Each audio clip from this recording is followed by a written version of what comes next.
Bienvenue sur Alexandria, où l'histoire, la mythologie et les cultures prennent vie à travers des livres audio. Veuillez vous abonner, aimer et commenter pour nous soutenir.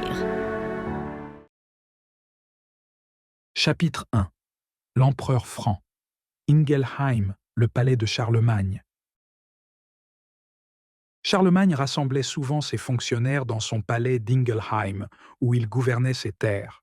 En 1807, un obélisque a été érigé sur une colline voisine avec l'inscription « Route de Charlemagne ». Il choisit cet emplacement pour son palais, appréciant la beauté naturelle du lieu. Depuis ces collines, on peut admirer une vue incroyable sur le Rhin, le Johannisberg et le Rheingau, s'étendant à travers une vallée luxuriante et fertile. Une description de l'époque note que Charlemagne fut le premier souverain franc à construire à grande échelle. Il est dit « Grand admirateur de l'architecture grecque et romaine, Charlemagne rejeta la simplicité de ses ancêtres. Il visait à allier l'utilité à la beauté et le confort à l'art. Il construisait non seulement en tant que propriétaire terrien, mais en tant que roi. Il choisit l'un des plus beaux endroits des hauteurs du Rheingau pour le palais d'Ingelheim. De là, on peut voir le large fleuve parsemé d'îles qui coule depuis son méandre à Mayence jusqu'à se précipiter dans les profondeurs sombres de Bingerloch. Les prairies souriantes le long de ses rives, au pied des collines couvertes de vignes, se déploient comme un panorama charmant. Les récits contemporains décrivent le palais comme une merveille artistique, comme s'il avait été magiquement transporté de Ravenne, en Italie, aux rives du Rhin. Charlemagne obtint les colonnes de marbre et de granit, ainsi que les décorations intérieures du palais avec l'aide du pape. Alors que d'autres souverains issus des tribus barbares construisaient souvent de manière fastueuse, exhibant leurs richesses en recouvrant leurs bâtiments de grandes quantités d'or et d'argent, Charlemagne adopta une approche différente. Il n'utilisa pas l'or et l'argent à l'excès pour la simple décoration. Au lieu de cela, il employa ces métaux précieux avec parcimonie et goût pour ajouter de la beauté à son palais d'Ingelheim. Ce palais était une reproduction soigneuse et artistique d'un ancien palais de Ravenne, en Italie, bâti sur les hauteurs pittoresques d'Ingelheim. Cela marqua un changement significatif de style, montrant comment la résidence, et finalement le titre et l'autorité des Césars, passèrent entre les mains d'un souverain germanique. Il existe également des descriptions détaillées de Charlemagne lui-même à cette époque. Selon les chroniques d'Ejanard, il était grand et bien proportionné, mesurant environ 7 pieds de haut, avec des yeux brillants, un nez fort, de beaux cheveux et une expression ouverte et honnête. Qu'il soit assis ou debout, il imposait le respect par sa dignité. Charlemagne était fréquemment à cheval, que ce soit en guerre ou à la chasse. Il était tout aussi passionné par la natation que par la chasse, plongeant souvent dans les vagues vertes du Rhin avec ses bras puissants, mais il préférait les bains minéraux chauds d'Aix-la-Chapelle à l'eau du fleuve. D'après les chroniques d'Eginhard, Charlemagne portait généralement des vêtements traditionnels francs, décrits en détail dans une chronique de Saint-Gall. La tenue franque comprenait des chaussures ornées d'or, fixées avec des bandes écarlates autour des jambes, et des bas de la même couleur, faits de lin fin avec des motifs complexes. Ensuite, venait un manteau intérieur fait de toiles lumineuses, une ceinture d'épaule et une épée. Le dernier élément de la tenue était un manteau à 4 coins gris ou bleus, plié en deux de sorte que, lorsqu'il était drapé sur l'épaule, il descendait jusqu'aux pieds à l'avant et à l'arrière, mais couvrait à peine les genoux sur les côtés. Dans sa main droite, il portait un bâton fait d'un jeune arbre avec des nœuds symétriques et un manche finement travaillé en or ou en argent. Ce bâton était à la fois beau et impressionnant. Le manteau lui-même était fait d'un tissu épais en laine, appelé frison, produit dans le nord des Pays-Bas. C'était la tenue habituelle de Charlemagne. Cependant, en hiver, il portait un vêtement extérieur supplémentaire fait de fourrure de loutre et de martre pour garder ses épaules et sa poitrine au chaud. Il n'aimait pas les styles vestimentaires étrangers et ne les portait qu'une ou 2 fois lorsqu'il se trouvait à Rome, et uniquement à la demande du pape. Il portait toujours une épée à son côté, avec une garde et une ceinture en or. Occasionnellement, il utilisait une épée sertie de bijoux, mais uniquement lors de cérémonies spéciales ou lorsqu'il recevait des visiteurs importants. Lors des grandes fêtes, Charlemagne portait une tenue brodée d'or, des chaussures ornées de pierres précieuses, un manteau attaché avec une agrafe en or et une couronne en or incrustée de joyaux. Un autre récit de l'époque de Charlemagne fournit plus de détails sur son apparence et ses vêtements. Bien que les Francs fussent des cavaliers habiles et qu'ils combattaient habituellement à cheval, ils ne participaient pas aux tournois. Leur attention était plutôt portée sur les fêtes religieuses et d'État, qui étaient leurs événements les plus grandioses. Ces fêtes leur permettaient de montrer leur amour pour la splendeur et la grandeur cérémonielle. Charlemagne invitait souvent des représentants de terres lointaines à assister à ces fêtes d'État.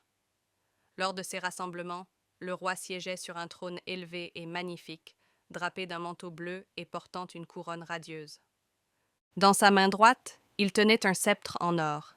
Sa femme portait une couronne sur son voile, et sa robe, comme celle des dames de la cour, scintillait de perles, de rubis, de diamants et d'autres pierres précieuses, acquises par le commerce ou prises comme butin de guerre.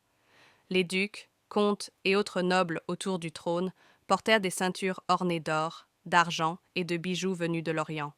Leurs manteaux bordés de fourrure reflétaient les traditions de leurs ancêtres et leurs expériences dans les forêts. Les fonctionnaires du palais se tenaient derrière l'empereur, les héros lancèrent des pièces d'or à la foule, et les musiciens et poètes célébraient les héros francs avec des chants et des récitations. Ces festivals pouvaient durer plusieurs jours. Au son d'un cor, les invités montaient à cheval pour chasser des sangliers et des buffles, qui étaient communs à cette époque. Cette chasse exigeait du courage, car elle était très dangereuse. Pour un passe-temps moins intense, ils pêchaient et chassaient avec des faucons et d'autres oiseaux de proie. Parmi les autres activités populaires, il y avait les jeux de bal et les tournois d'échecs. Sous le règne de Charlemagne, les Francs étaient très enthousiastes à l'égard de ces deux activités, mais l'empereur lui-même avait peu d'intérêt pour ces jeux. Bien que Charlemagne considérait les échecs comme un divertissement agréable, il estimait que son temps était trop précieux pour être consacré à de tels loisirs. Les repas dans les foyers riches comportèrent généralement 3 plats, une salade de mauve ou de houblon pour stimuler l'appétit et faciliter la digestion, du pain nature servi avec du porc ou du gibier, et des pâtisseries et des fruits en dessert. Le vin était rarement consommé, donc il y avait peu d'excès. Les boissons courantes incluaient la bière et l'hydromel. Les familles plus pauvres et celles de conditions modestes mangèrent des repas plus simples à base de navets, lentilles, haricots et autres légumes. Lors d'occasions spéciales, elles pouvaient savourer une oie et un type de pâtisserie. Indépendamment de la richesse ou du statut social, une grande importance était accordée aux cheveux et aux barbes, qui étaient considérés comme des symboles de force et de courage, des qualités très respectées à l'époque. L'échange d'une mèche de cheveux pouvait signifier un accord mutuel, et une promesse pouvait être scellée en touchant la barbe de quelqu'un. Un débiteur qui ne pouvait pas rembourser sa dette offrait des ciseaux à son créancier pour lui couper la barbe, indiquant ainsi sa soumission. Si un jeune guerrier était capturé par des barbares et condamné à mort, il suppliait ses ravisseurs de ne pas souiller ses cheveux de sang ou de permettre à un esclave de les toucher. Les accords étaient parfois rompus en cassant une paille. L'hospitalité était considérée comme un devoir sacré, et les invités étaient traités avec beaucoup de respect et d'attention. Le mobilier des maisons était simple. Les murs étaient recouverts de cuir peint et doré, et les sols de nattes de paille tissées par les femmes de la maison. Sauf les jours de fête, où des expositions élaborées étaient attendues, la vie à la cour de Charlemagne, comme dans les foyers privés, était marquée par la simplicité. L'épouse de Charlemagne et ses filles étaient activement impliquées dans la gestion du foyer. Les filles apprenaient à filer et à tisser dès leur plus jeune âge, et Charlemagne préférait porter les vêtements qu'elles confectionnaient.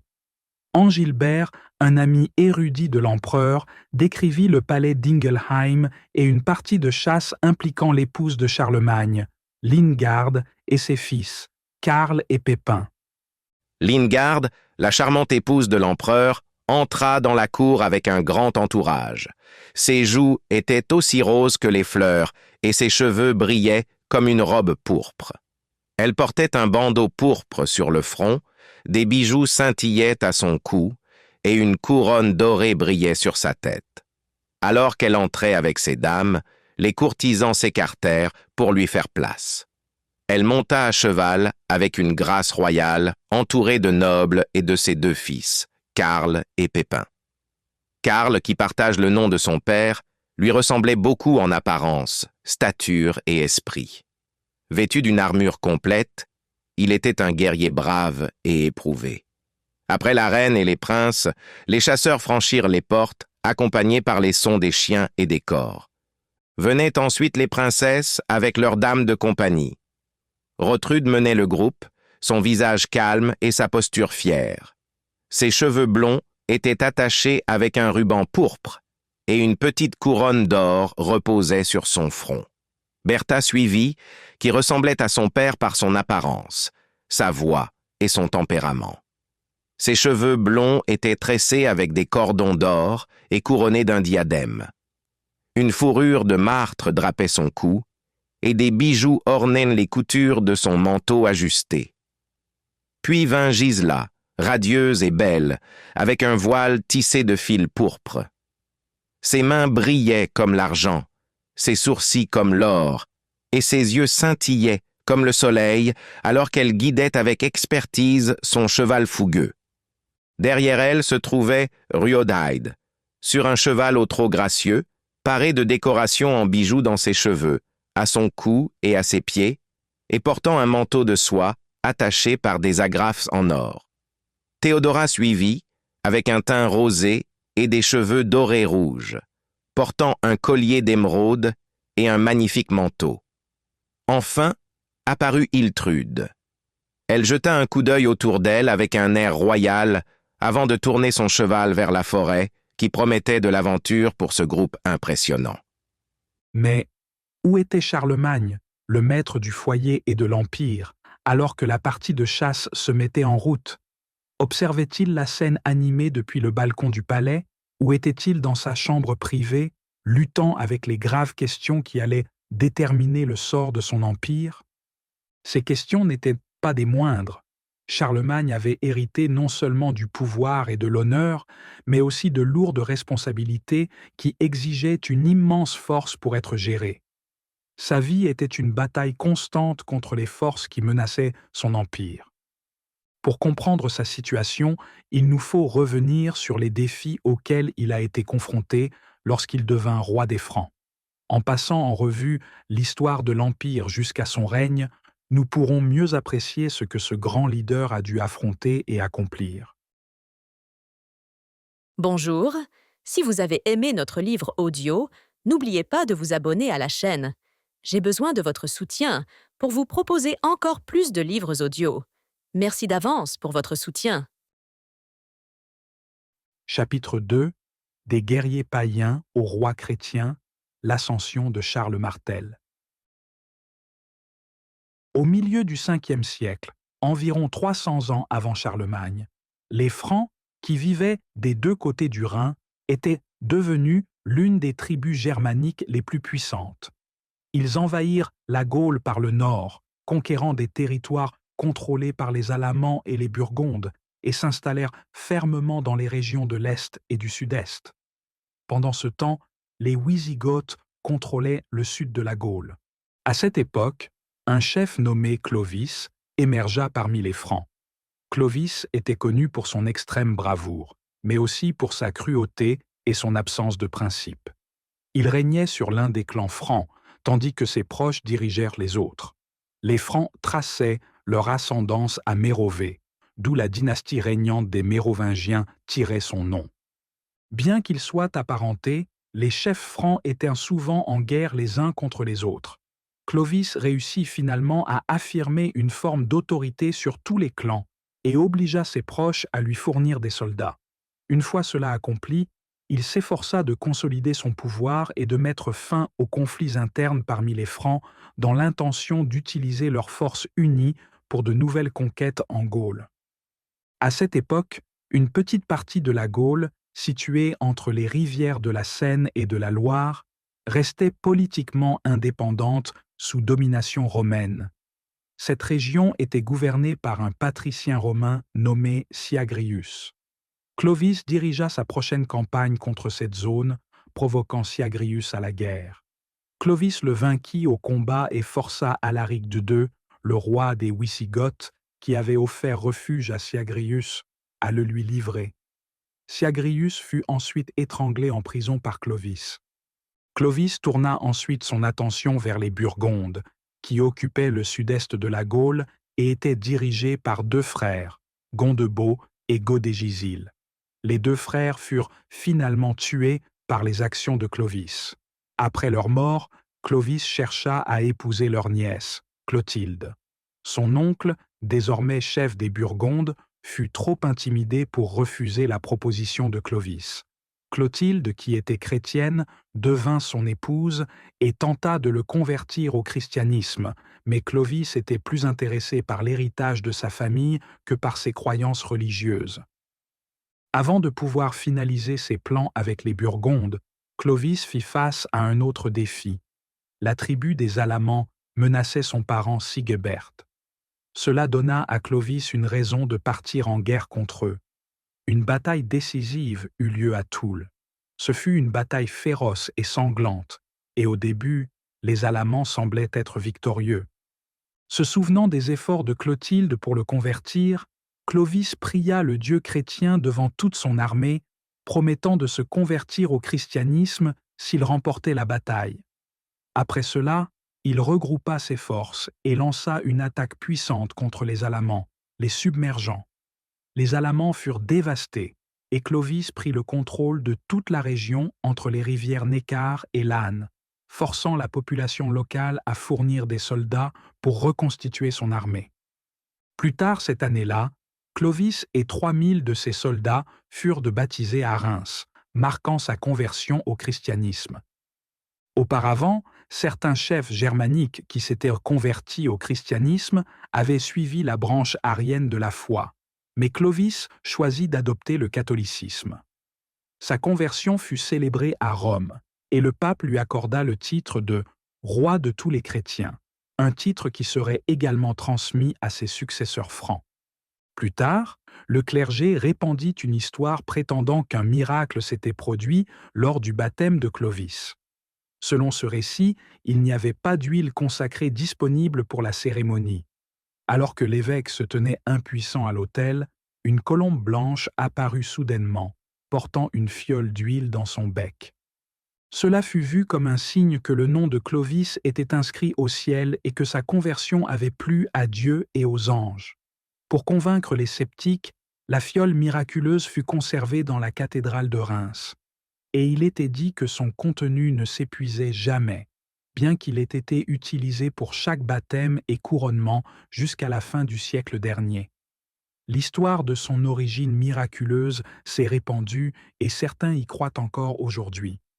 Malgré son baptême, son onction et ses titres papaux, Clovis resta trompeur, agressif et assoiffé de sang. Il se retourna ensuite contre les parents burgondes de son épouse, les soumettant et les forçant à lui payer un tribut. Clovis contrôlait désormais la majeure partie de la Gaule, y compris la partie sud, qui avait auparavant appartenu aux Wisigoths.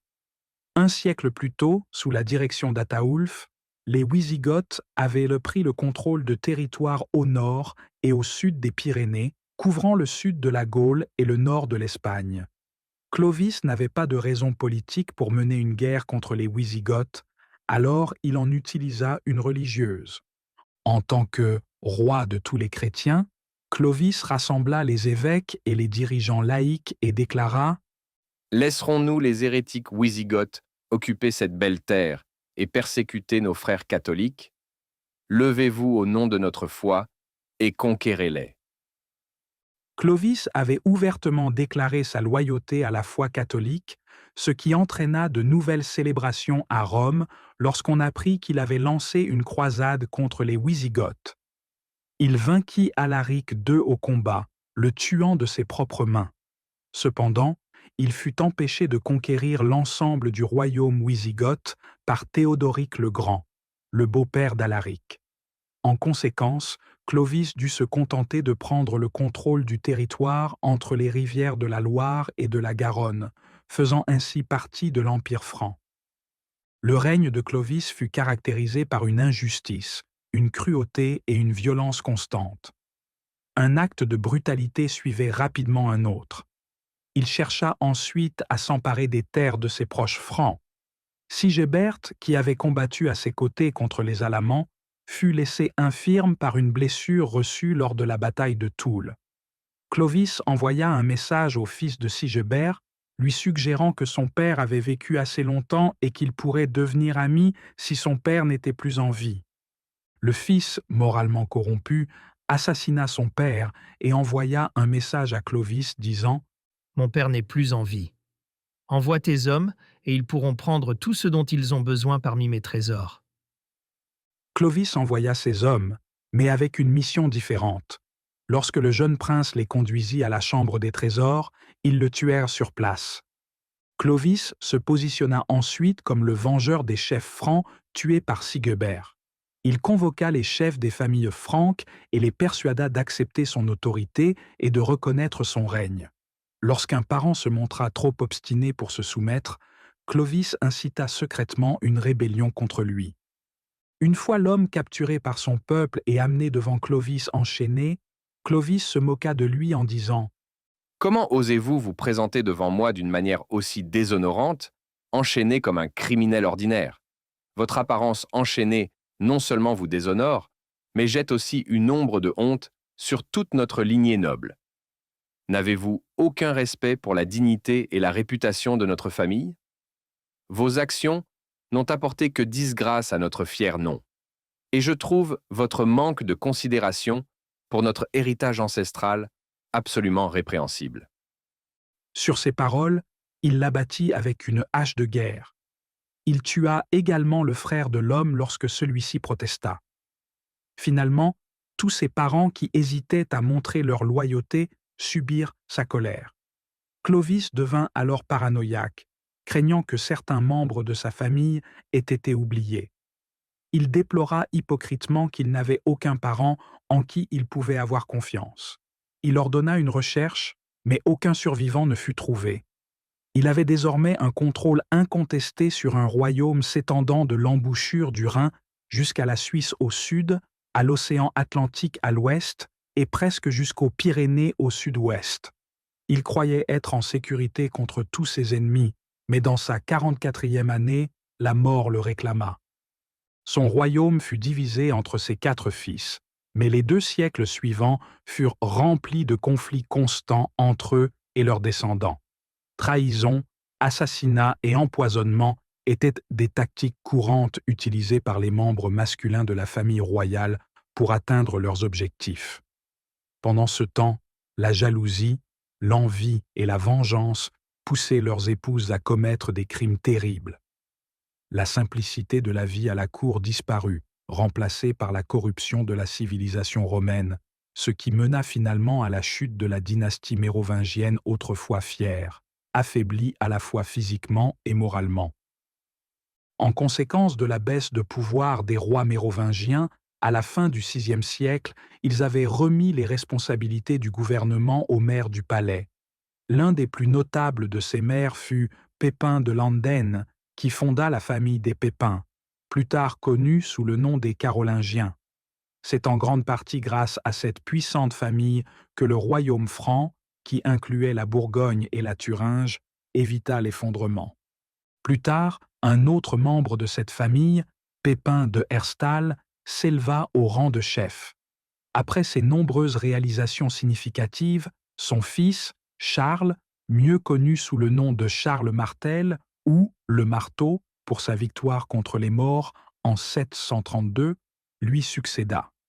Charles Martel est crédité d'avoir sauvé à la fois le royaume franc et le monde chrétien en Allemagne d'une menace majeure en défaisant les Maures, qui avaient renversé les Wisigoths en Espagne en 711 et établi leur domination là-bas. Le successeur de Charles Martel fut un autre Pépin, connu sous le nom de Pépin le Bref, en raison de sa taille. Pépin le Bref fut un souverain puissant, particulièrement contre des ennemis comme les Saxons. Les Francs et les Saxons avaient une longue histoire d'hostilité, marquée par de nombreuses batailles féroces. Il est difficile de dire qui en fut initialement responsable, mais il est évident qu'après la conversion des Francs au christianisme, les Saxons envahirent fréquemment le territoire franc. Ainsi, les guerres que Pépin mena contre eux étaient considérées comme justifiées dans une certaine mesure. Finalement, il vainquit les Saxons et les força à payer un tribut. Sous le règne de Pépin, l'ancien système royal de gouvernement fut restauré, mais il veilla également à ce que l'influence de l'Église reste forte. Pour y parvenir, il chercha le soutien des évêques du royaume. Ces efforts furent si fructueux que 2 évêques acceptèrent de négocier avec le pape en son nom.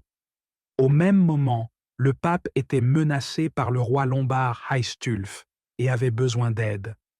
Avec le soutien des évêques, Pépin força Aistulf à céder ses terres au pape, qui reconnut alors les Francs comme défenseurs de l'Église.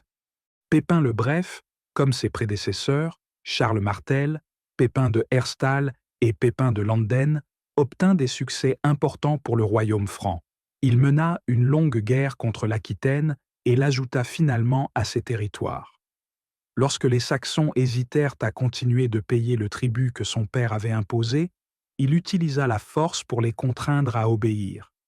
À l'approche de sa mort, Pépin divisa son royaume entre ses 2 fils, Charles, plus tard connu sous le nom de Charlemagne, et Carloman.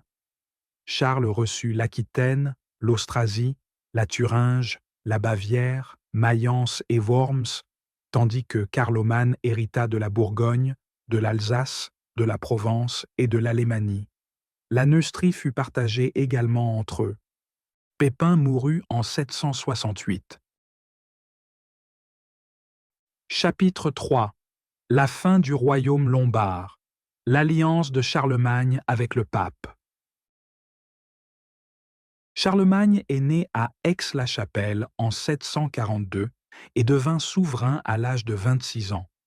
Son frère, Carloman, mourut 3 ans après son règne, laissant Charlemagne comme seul maître de l'ensemble du royaume. Fait remarquable, Charlemagne ne connut qu'une seule année de paix durant ses 46 ans de règne. Dans le monde politique de cette époque, la stratégie dominante était le marteau et l'enclume, signifiant qu'il n'y avait aucune option de coexistence pacifique avec ses voisins. C'était soit opprimer, soit être opprimé. Il n'existait aucun juste milieu. Pour comprendre la campagne de Charlemagne contre Desiderius, roi des Lombards, il faut d'abord examiner sa relation avec son frère Carloman. Comme mentionné, Carloman décéda 3 ans après son règne.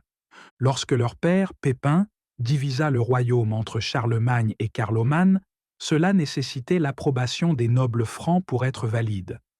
Pépin avait précisé que, bien que ses 2 fils recevraient chacun une autorité, le royaume franc devait rester uni, avec seulement son administration divisée entre eux. Les frères respectèrent les volontés de Pépin et des efforts furent faits pour maintenir l'unité du royaume. Cependant, peu de temps après leur accession au pouvoir, un événement mit à l'épreuve leur engagement à cet arrangement. Wolf, le chef du duché franc du Sud-Ouest, initia une rébellion, pensant qu'il pourrait réussir là où son prédécesseur, Waisar, avait échoué du vivant de Pépin. Charlemagne se prépara rapidement à réprimer la rébellion et appela Carloman à l'aider. Carloman refusa, forçant Charlemagne à agir seul, mais il écrasa rapidement le soulèvement. Cela provoqua la colère non seulement dans le domaine de Charlemagne, mais aussi dans celui de Carloman, avec de nombreux partisans estimant que Charlemagne aurait dû être le seul souverain. Le refus de Carloman fut perçu comme une trahison non seulement envers son frère, mais aussi envers le royaume uni. Beaucoup croyaient que seule la force de Charlemagne pouvait éviter les conséquences négatives des actions de Carloman. Certains des guerriers clés de Charlemagne avaient même suggéré de marcher contre Wolf sans attendre le soutien de Carloman. C'est grâce à leur mère, Bertha, une veuve royale respectée et affectueusement connue plus tard dans les légendes sous le nom de la demoiselle Cygne, qu'une guerre civile entre les frères fut évitée. Charlemagne avait une profonde affection pour sa mère, et elle était déterminée à le réconcilier avec Carloman. Elle réussit à apaiser les tensions entre eux, mais peu de temps après, Carloman mourut. Après sa mort, les principaux nobles et chefs de l'Église se réunirent et déclarèrent Charlemagne comme le seul souverain de tout le royaume franc. Ils reconnaissaient le danger d'un royaume divisé et agirent rapidement pour l'éviter. Après la mort de Carloman, sa veuve, Gilberga, aurait pu chercher protection auprès de Charlemagne et de sa belle-mère, Bertha. Au lieu de cela, elle fut persuadée par les ennemis de Charlemagne de quitter le pays, planifiant de revendiquer les droits de ses deux fils lorsque l'occasion se présenterait. Elle s'allia bientôt avec Désidérius, roi des Lombards, qui nourrissait une profonde rancune contre les Francs. L'hostilité de Désidérius trouvait son origine dans les actions de Pépin, le père de Charlemagne, qui avait contraint le prédécesseur de Désidérius, le roi Aistulf, à céder le contrôle de Rome et d'autres territoires à la papauté après avoir menacé Rome et pris Ravenne. Désidérius, se voyant comme l'héritier et l'avengé d'Aistulf, n'oublia jamais cela et s'impliqua régulièrement dans les affaires romaines. Après la mort du pape Paul Ier à Rome, un laïc nommé Constantin devint pape. Christophe et Sergius, chefs de la faction opposée, cherchèrent de l'aide auprès de Désidérius, qui y vit une opportunité de servir ses propres intérêts.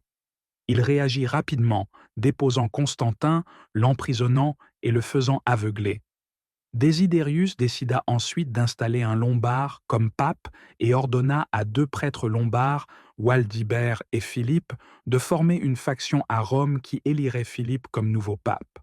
Christophe et Sergius regrettèrent bientôt d'avoir demandé l'aide de Désidérius, mais ils réussirent à expulser les deux prêtres lombards lors d'un soulèvement.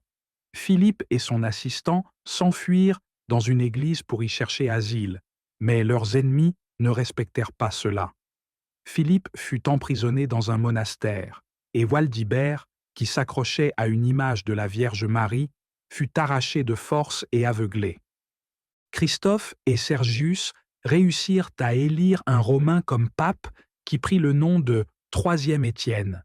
Cependant, lorsque ce dernier ne gouverna pas de manière à leur convenir, ils décidèrent de le renverser par la force.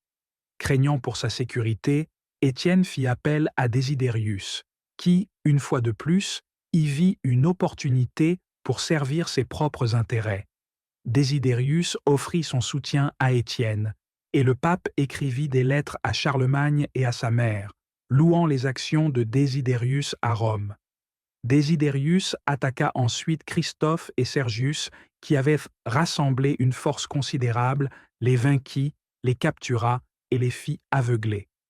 Le pape III Étienne se retrouva désormais à la merci de Désidérius, qui le pressa sans relâche de lui remettre les territoires que Pépin avait précédemment restitués à l'Église. Cela intensifia le ressentiment de Charlemagne envers Désidérius. Charlemagne était prêt à intervenir dès qu'Étienne demanderait de l'aide. Cependant, ses plans furent perturbés par une intervention inattendue qu'il ne pouvait ignorer, celle de sa mère, Bertha, qui avait voyagé jusqu'en Italie. Elle écrivit des lettres encourageant une approche plus diplomatique plutôt qu'une action militaire. Bien que Bertha ne doutât ni du courage de son fils, ni de la force de son armée, elle était profondément préoccupée par les dangers potentiels d'un conflit entre les Francs et les Lombards. Avec sa sagesse et son expérience, elle comprenait les complexités de la situation. Elle savait que le duc Tassillon de Bavière, le neveu de son défunt mari, qui avait été essentiel pour aider Charlemagne à asseoir son pouvoir, était tout aussi hostile envers lui que Désidérius. Tassillon avait trahi Pépin en refusant d'apporter son soutien pendant la guerre contre Waisar, le prédécesseur de Wolfe. Bertha savait que Pépin avait prévu de punir Tassillon pour sa trahison, mais sa mort l'en empêcha. Maintenant que Tassillon et Désidérius étaient en bons termes, elle craignait que, si Charlemagne attaquait l'un d'eux, l'autre ne vienne à son secours. De plus, les Saxons, situés au nord du royaume franc, se préparaient à nouveau pour la guerre. Bertha craignait également que le duché franc occidental ne se soulève en cas de conflit. Enfin, elle savait que Désidérius avait promis à la veuve de Carloman et à ses fils qu'il fomenterait une révolte en leur faveur au sein du royaume franc. Pour prévenir ces menaces, Bertha élabora un plan visant à établir une alliance tripartite entre Désidérius, Tassillon et Charlemagne. Elle proposa que Charlemagne et Tassillon épousent chacun une fille de Désidérius, tandis qu'Adalgis, le seul fils de Désidérius, épouserait Gisèle, la sœur de Charlemagne. Le plan fut accepté par tous les intéressés, sauf par Gisèle. Elle choisit d'entrer dans un couvent et de se consacrer à la vie religieuse plutôt que de devenir reine. Aujourd'hui, elle est honorée dans l'Église catholique sous le nom d'Itisberg. La fille de Désidérius, choisie par Bertha pour être l'épouse de Charlemagne, se nommait Désidérate. Elle était décrite comme une princesse au visage magnifique et à la présence digne. Bertha présenta Désidérate à Charlemagne, qui venait récemment de se séparer de sa première femme, la fille d'un noble franc. À cette époque, les séparations et remariages étaient courants parmi les classes supérieures, et certains des individus les plus haut placés avaient même plusieurs épouses. Bertha organisa le mariage en secret, et le pape ne découvrit ses plans qu'une fois Désidérate arrivé dans le royaume franc. Il n'est pas surprenant que cette nouvelle ait causé une grande inquiétude au pape. Il comprit clairement que si Charlemagne épousait Désidérate et devenait le gendre de Désidérius, il cesserait probablement de soutenir le contrôle de l'Église sur les territoires que Pépin avait pris aux Lombards et donnés à Rome. Le pape envoya une lettre urgente à Charlemagne, le suppliant de rompre ce mariage. Il alla jusqu'à décrire les Lombards, qui vivaient parmi les Romains, comme à peine meilleurs que des charognes et des descendants de lépreux. Il conclut par un avertissement sévère. Nous vous adressons cet appel depuis la tombe de Saint-Pierre avec nos larmes. Si vous, bien que cela nous semble inimaginable, défiez l'autorité de Pierre, notre maître, vous serez excommuniés. Vous serez bannis du royaume de Dieu éternellement, condamnés à partager le sort du diable et des méchants dans les flammes éternelles de l'enfer. Au moment où Charlemagne reçut cette lettre, les célébrations de mariage étaient déjà terminées, et l'avertissement du pape arriva trop tard. Il est incertain si cette lettre aurait changé les plans de Bertha, mais elle intensifia la méfiance initiale de Charlemagne envers Désidérate. Peu de temps après, Charlemagne trouva sa présence si insupportable qu'il la renvoya chez son père, Désidérius. Cette décision réduisit à néant tous les efforts de sa mère pour instaurer la paix par cette alliance matrimoniale. Désidérius fut furieux, à la fois contre Charlemagne et contre le pape, blâmant ce dernier plus particulièrement pour l'insulte faite à sa fille. Dans sa colère, il exigea que le pape couronne le fils de Carloman en tant que roi des Francs, planifiant d'utiliser cela pour déclencher une révolte en faveur de ce garçon au sein du royaume franc. Le moment semblait idéal puisque Charlemagne était alors engagé dans une guerre contre les Saxons. Alors que le pape hésitait, et juste au moment où Désidérius s'apprêtait à utiliser la force, le pape Étienne mourut, et Adrien devint son successeur. Le pape Adrien refusa de couronner le fils de Carloman en tant que roi, malgré les tentatives de Désidérius de le persuader avec à la fois des flatteries et des menaces. En réponse, Désidérius commença à attaquer les territoires pontificaux et se dirigea vers Rome pour l'assiéger. Avec toutes les routes terrestres bloquées par Désidérius, Adrien envoya des messagers par mer jusqu'à Marseille, puis à Diedenhofen, où se trouvait la cour de Charlemagne à cette époque. Dans sa lettre, Adrien informa Charlemagne des exigences et des actions agressives de Désidérius et le supplia de ne pas le laisser tomber entre les mains de Désidérius. Peu après avoir reçu la supplique d'Adrien, Charlemagne reçut une lettre de Désidérius. Essayant de gagner du temps pour ses projets contre Rome, Désidérius prétendit faussement qu'il avait rendu tous les territoires au pape qui lui revenaient de droit. Charlemagne ne fut pas dupé. Il savait que le soutien de Désidérius au fils de Carloman était un signe clair d'hostilité envers lui. Charlemagne décida d'entrer immédiatement en guerre contre les Lombards et la campagne commença à l'automne 773. Charlemagne rassembla ses forces à Genève. Les soldats francs étaient équipés différemment qu'auparavant. Ils portaient désormais des lances romaines plus longues et des boucliers plus grands, offrant une meilleure protection que les boucliers ronfrants traditionnels. Au lieu des anciens couvre-chefs en cuir, ils portaient des casques en bronze avec visière. Leur corps était protégé par des cottes de mailles. De nombreux soldats portaient également des massues lourdes à la place des longues épées. Ces massues étaient faites de chênes noueux renforcés de fer, et certaines étaient entièrement en métal, en faisant des armes redoutables. Suivant les conseils des Francs hostiles à Charlemagne et qui avaient été accueillis à la cour de Désidérius, les Lombards bloquèrent et gardèrent fortement les passages alpins menant à la Lombardie.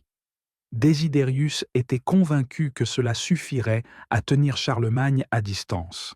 Sa confiance grandit encore lorsque Charlemagne, par considération pour la colère naturelle de Désidérius à propos de l'humiliation de sa fille, tenta une dernière fois de faire la paix.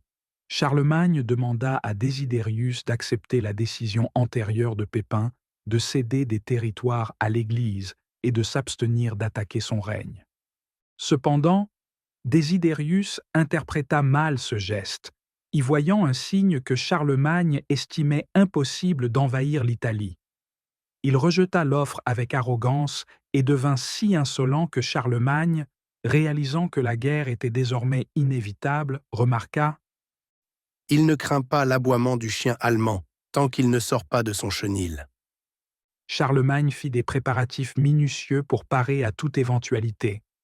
Dès qu'il reçut la réponse de Désidérius, il fit avancer ses troupes.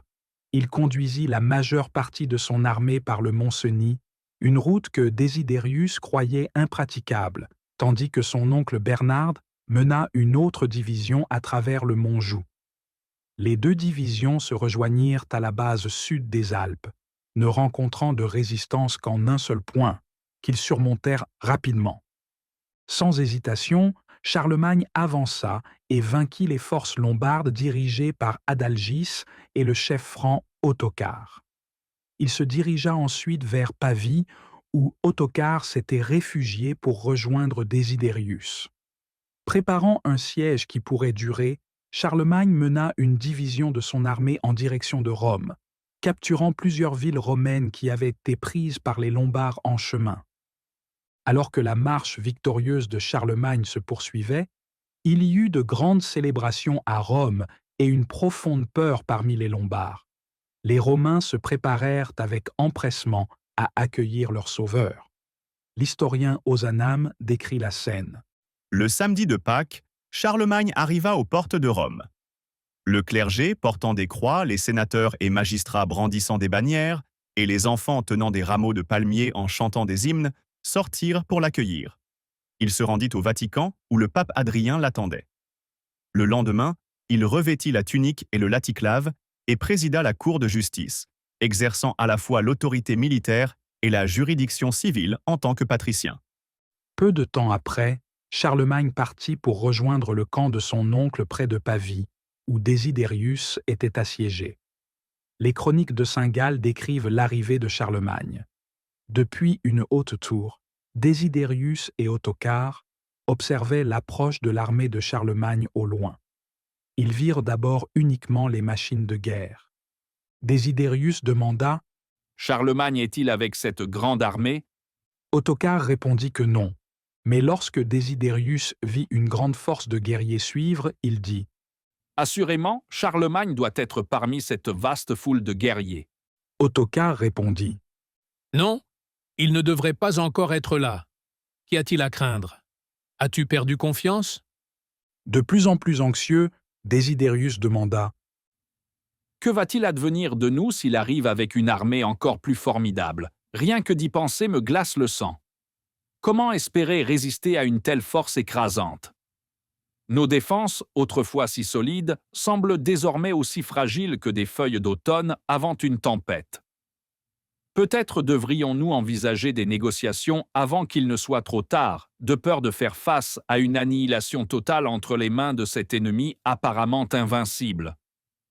Alors qu'il parlait, les gardes du corps apparurent. Désidérius, désormais paniqué, s'exclama « Charlemagne doit être là.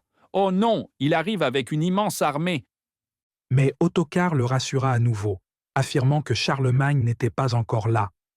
Puis vinrent les évêques, les abbés, le clergé de la chapelle royale et les nobles. Désidérius gémit. « Cachons-nous profondément sous terre, loin du regard de cet ennemi redoutable. » Juste au moment où il termina de parler, ils virent ce qui ressemblait à un nuage sombre à l'ouest, poussé par un vent du nord-est. L'éclat des armes annonçait un jour aussi sombre que la nuit pour la ville condamnée. Puis Charlemagne lui-même apparut, une figure imposante en armure de fer, un casque et des gantelets de fer, une cotte de mailles en fer couvrant sa poitrine et ses épaules, une lance levée dans sa main droite et sa main gauche agrippant le manche de son épée. La famine et la maladie forcèrent finalement la ville à se rendre. Décidérius fut détrôné, son règne déclaré terminé, et il fut d'abord envoyé à Liège, Lüttich, puis au monastère de Corvée, où il passa le reste de sa vie en pénitence. Son fils, Adalgis, réussit à éviter un sort similaire en s'enfuyant. Après la reddition de la ville, l'archevêque de Milan couronna Charlemagne avec la couronne de fer, ainsi nommée pour un clou de la croix qui, selon la tradition, avait été apporté de Jérusalem par l'impératrice Hélène et serti parmi les joyaux de la couronne. Juste après son couronnement, Paulus Diaconus, un historien renommé, tenta de fomenter une révolte. Il fut arrêté, traduit devant un tribunal militaire et condamné à une mort déshonorante. Cependant, Charlemagne choisit de ne pas exécuter la sentence. Admirant Paulus pour son patriotisme, Charlemagne lui accorda sa liberté. Il établit ensuite une nouvelle constitution et des lois pour les Lombards. Une fois les affaires de leur royaume réglées, Charlemagne reçut des nouvelles d'un soulèvement saxon. Chapitre 4. La lutte de 30 ans de Charlemagne. La guerre contre les Saxons. Nous abordons maintenant le conflit le plus long et le plus difficile de Charlemagne, la guerre contre les Saxons qui commença avant sa campagne contre Désidérius et dura 33 ans. Il existait depuis longtemps une hostilité profonde entre les Francs et les Saxons. Les Saxons avaient déjà été soumis par les prédécesseurs de Charlemagne et contraints de payer un tribut. La Saxe s'étendait des deux côtés de la Weser, s'étirant vers l'ouest jusqu'au Bas-Rhin, au sud-ouest jusqu'au mont du Harz et à la rivière Unstrut, et au nord jusqu'à la mer, sauf dans la région occupée par les Frisons. La Saxe abritait 4 groupes. Les Westphaliens, qui vivaient entre la Weser et l'Issel, les Ostphaliens, sur la rive droite de la Weser jusqu'à l'Elbe, les Angern, qui vivaient entre ces deux groupes, et les Nordalbingiens, qui vivaient des deux côtés de l'Elbe. Le terme Falen ou Falen signifie « grande plaine » et le nom de Westphalie est encore utilisé aujourd'hui. Les Saxons n'étaient pas très avancés en termes de civilisation. Leur haine envers les peuples germaniques convertis au christianisme grâce aux efforts de Boniface et d'autres missionnaires les conduisit à rompre leurs liens avec leurs anciens alliés. Ils continuaient à vénérer Odin et d'autres dieux païens dans leurs forêts, comme ils l'avaient fait depuis l'Antiquité. La campagne de Charlemagne contre les Saxons était motivée non seulement par des raisons religieuses, mais aussi par le besoin de neutraliser un voisin dangereux avant de tourner son attention vers l'Italie pour conquérir Désidérius. Il envahit la Saxe et captura Eresburg, près duquel se trouvait l'Irminsul, une idole sacrée vénérée par les Saxons. La signification de l'Irminsul est encore débattue. Certains pensent qu'elle symbolisait l'arbre-monde, Yggdrasil, dont le tronc était censé être enraciné dans les enfers, avec ses branches atteignant le palais d'Odin, Valhalla. D'autres pensent qu'il s'agissait d'un mémorial à Arminius, qui avait libéré l'Allemagne de la domination romaine.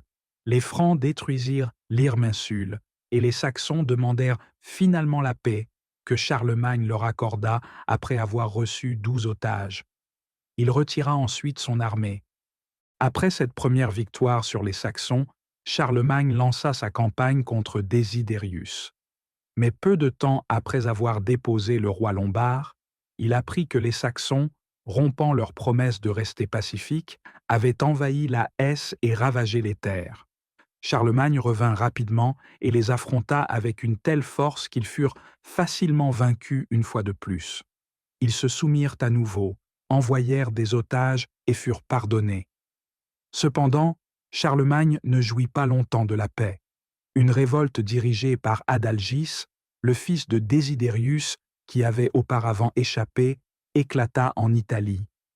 Adalgis chercha l'aide de l'empereur grec et s'allia avec son beau-frère Arigis, duc de Bénévent, qui avait épousé la rejetée Désidérate.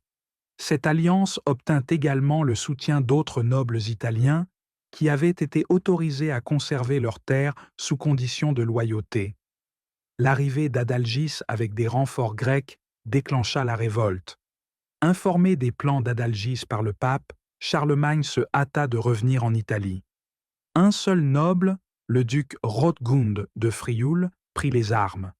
Il fut rapidement vaincu, capturé et contraint de passer le reste de sa vie en pénitence. Les autres nobles furent dépossédés de leurs terres, et le territoire fut réorganisé en comtés, gouvernés par des nobles francs. Lorsque les Saxons apprirent que Charlemagne était occupé en Italie, ils rompirent leurs promesses et se rebellèrent une fois de plus. Ils détruisirent plusieurs églises chrétiennes et avancèrent pour assiéger Eresburg, une forteresse franque. Incapables de la capturer par une attaque directe, ils eurent recours à la tromperie. Prétendant se retirer, ils attirèrent les Francs hors de la forteresse, puis firent demi-tour, les prirent en embuscade et détruisirent la forteresse. Quelques membres de la garnison réussirent à s'échapper vers Siegburg sur la Rure, mais les Saxons échouèrent à capturer ce lieu. Charlemagne, revenu d'Italie, apparut soudainement en Saxe et écrasa la résistance saxonne. Une fois encore, il pardonna à ceux qui plaidèrent pour la miséricorde, reconstruisit Eresburg et construisit une nouvelle forteresse à Lippstadt. Pour faire la paix avec Charlemagne, plusieurs nobles saxons, dont Bruno, le gendre de Witekind, acceptèrent le baptême chrétien et restèrent en tant qu'otages auprès du roi. Charlemagne ne punit pas ses otages pour leur trahison précédente. Au lieu de cela, il continua à privilégier une approche plus clémente qui ne satisfaisait pas entièrement ses conseillers. Charlemagne croyait qu'il n'était pas encore temps de forcer les Saxons à se convertir au christianisme, convaincu que la foi véritable ne pouvait être imposée par la violence. Bien qu'il fût déterminé à christianiser les Saxons, il préférait utiliser des méthodes moins agressives. Il visait également à intégrer les Saxons dans une nation allemande unifiée, mais il procédait prudemment, évitant les actions inutiles. Charlemagne avait l'habitude de convoquer une assemblée annuelle de ses dirigeants au Champ de Mai pour discuter des affaires de l'État. En 777, il décida de tenir cette assemblée en Saxe, choisissant un lieu proche de la source de la rivière Lippe, près de Paderborn. Il espérait que les Saxons verraient cette réunion comme un geste de paix. Les chefs saxons furent invités à y assister et ils vinrent tous, à l'exception de Witekind, qui nourrissait une haine profonde envers les Francs. Après leur défaite précédente, Witekind s'était enfui.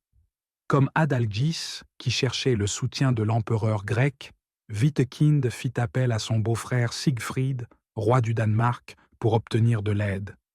Les chefs saxons virent Charlemagne pour la première fois dans un cadre de paix et d'autorité. Autour de son trône se trouvaient des héros militaires et des hauts dignitaires de l'Église.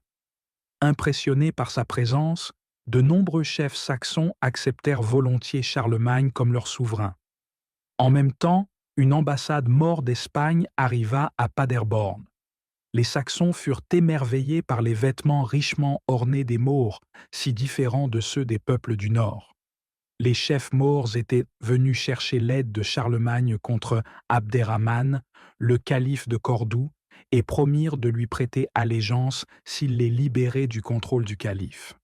Charlemagne accueillit avec intérêt l'occasion de s'impliquer dans les affaires espagnoles. Il promit de soutenir les Maures et, en retour, exigea un district dans le nord de l'Espagne comme zone tampon défensive contre les Maures du sud.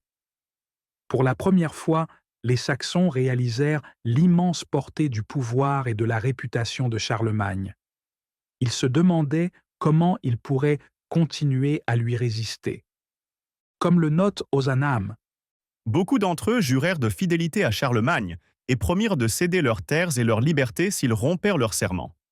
Nombre d'entre eux abandonnèrent leurs croyances païennes et furent baptisés. Un grand groupe d'hommes, de femmes et d'enfants, vêtus de blanc, se rendit au fleuve accompagné de prêtres chantant des hymnes et en revint en tant que chrétiens. En tête du cortège se trouvaient les prêtres et les moines qui posèrent les fondations de l'Église chrétienne saxonne. Le monde célébra leur conversion. personne n'était plus satisfait que Charlemagne. Son succès renforça son espoir et son enthousiasme alors qu'il préparait sa campagne en Espagne l'année suivante. En traversant les Pyrénées, il conquit Pampelune et Barcelone, soumettant la Navarre, l'Aragon et la Catalogne à son contrôle.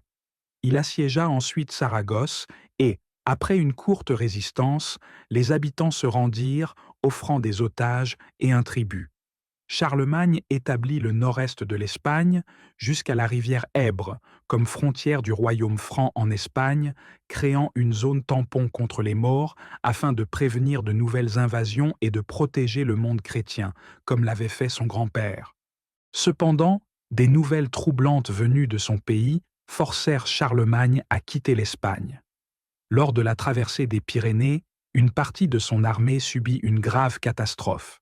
L'arrière-garde, dirigée par Roland, fut prise en embuscade dans une vallée étroite près de Roncevaux par les Basques et fut complètement anéantie.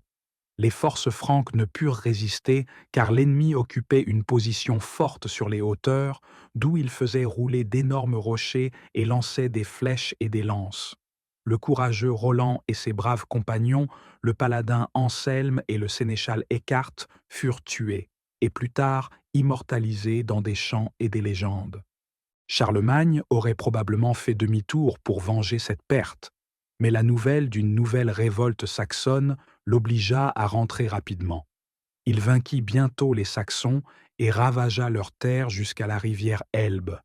Comme d'habitude, Wittekind s'enfuit et les Saxons jurèrent à nouveau fidélité et fournirent des otages pour garantir leur loyauté. Charlemagne comprit que l'hostilité profonde des Saxons était enracinée dans leurs croyances païennes. Il décida d'éliminer ces croyances par la force. Son plan était de pardonner uniquement aux Saxons qui acceptaient d'être baptisés et de rester fidèles au christianisme. Quiconque participait à des pratiques païennes serait condamné à mort. Bien que l'utilisation de la force pour changer les croyances soit sans aucun doute condamnable, Charlemagne voyait cela comme le seul moyen d'empêcher les révoltes incessantes. Il croyait que cela serait également bénéfique à long terme, car la jeune génération pourrait devenir plus loyale après avoir abandonné leur ancienne religion. Charlemagne était déterminé non seulement à répandre le christianisme, mais aussi à imposer les lois franques. Il divisa la Saxe en districts, chacun supervisé par un chef franc. Il croyait que des mesures strictes étaient nécessaires pour contrôler un peuple qui avait brisé ses engagements à plusieurs reprises. Cependant, cette approche provoqua une réaction violente. Sous la direction de Wittekind et de son frère Albion, les Saxons détruisirent presque entièrement une division de l'armée franque et tuèrent 4 princes et 20 nobles de premier plan. Charlemagne fut accablé de douleur face à cette perte, mais sa colère envers les Saxons était encore plus grande. Sa patience était épuisée. Il décida que la justice devait être impitoyable face à ceux qu'il considérait comme des meurtriers et des traîtres. Il croyait que s'il ne les punissait pas sévèrement, cela n'encouragerait que davantage les Saxons à commettre de nouvelles atrocités. Pour prévenir cela, il résolut d'imposer une sanction si sévère qu'elle dissuaderait les Saxons de se révolter à nouveau et protégerait ceux qui pourraient être en danger si les coupables n'étaient pas punis. Charlemagne croyait qu'un juge qui libère un meurtrier est tout aussi coupable si ce meurtrier tue à nouveau. Il écrasa rapidement l'insurrection et lorsque les Saxons, comme à leur habitude, demandèrent grâce et blâmèrent Wittekind, qui avait de nouveau fui, il exigea que les coupables lui soient livrés. Ils furent jugés par un tribunal militaire, déclarés coupables et exécutés. 4500 en une seule journée.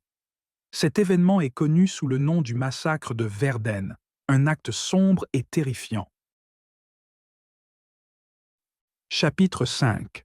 La conquête de l'Est, l'expansion de Charlemagne et la naissance de l'Autriche. Malgré leurs nombreuses défaites et le massacre de Verden, les Saxons n'étaient pas totalement soumis.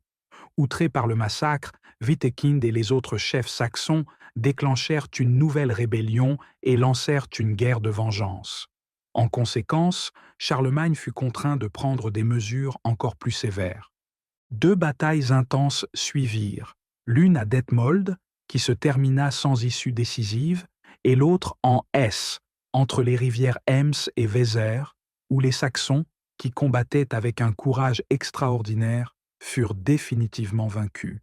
Après cette victoire, Charlemagne relocalisa 10 000 Saxons, ainsi que leurs femmes et enfants, vers le Brabant et la Flandre, attribuant leurs anciennes terres à des colons francs. Déterminé à en finir avec la résistance saxonne une fois pour toutes, Charlemagne décida de lancer une campagne offensive. Jusqu'à présent, les Saxons avaient toujours été à l'origine des conflits, mais en 784, Charlemagne envahit la Saxe et poussa jusqu'à la rivière Elbe. Là, il apprit que Wittekind et Albion se trouvaient sur l'autre rive et étaient prêts à négocier. Charlemagne envoya des messagers leur offrant un passage sûr s'ils souhaitaient le rencontrer.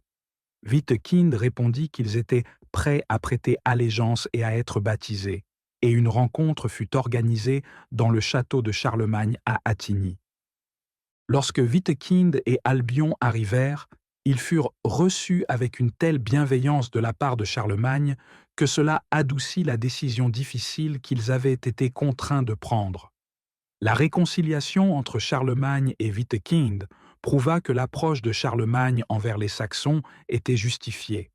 En présence du grand roi, Wittekind, profondément ému par la majesté et la générosité de Charlemagne, comprit que, s'il avait été à la place de Charlemagne, il aurait agi de la même manière. Après cette rencontre à Attigny, ceux qui avaient critiqué Charlemagne apparurent comme étroits d'esprit, incapables de voir au-delà de ses actions militaires pour reconnaître la grandeur de son caractère. Wittekind et Albion prêtèrent serment d'allégeance à Charlemagne au nom d'eux-mêmes et de leur peuple et furent baptisés, ainsi que de nombreux autres Saxons. Geva, l'épouse de Wittekind, qui l'avait accompagné, fut également baptisée. Charlemagne considérait ce jour à Attigny comme l'un des plus chanceux de sa vie. Il couvrit Wittekind, Geva et Albion de cadeaux et les renvoya chez eux sous la protection d'une garde d'honneur. Il écrivit ensuite au pape, demandant une célébration d'action de grâce pour commémorer l'événement. Selon la tradition, après son baptême, Wittekind visita plus tard le château de Charlemagne, déguisé pendant le festival de Noël. Ce qu'il vit et entendit là-bas le bouleversa profondément, effaçant les derniers vestiges de ses croyances païennes et faisant de lui un véritable chrétien. Charlemagne comprit qu'il était temps de confronter Tassilon, duc de Bavière, une épreuve compliquée par leurs liens familiaux proches. Tassilon était le neveu de Pépin. Tassilon n'avait pas seulement conspiré secrètement contre Charlemagne en Italie, mais il était également en contact avec les chefs des Slaves et des Thuringiens, les encourageant à résister à la domination de Charlemagne. Son offense la plus grave, cependant, fut d'essayer de persuader les Avars de se joindre à lui dans une guerre contre Charlemagne. Lorsque Charlemagne apprit ces intrigues en Italie, il y arriva bien plus tôt que ses ennemis ne l'avaient prévu, déjouant facilement leurs plans.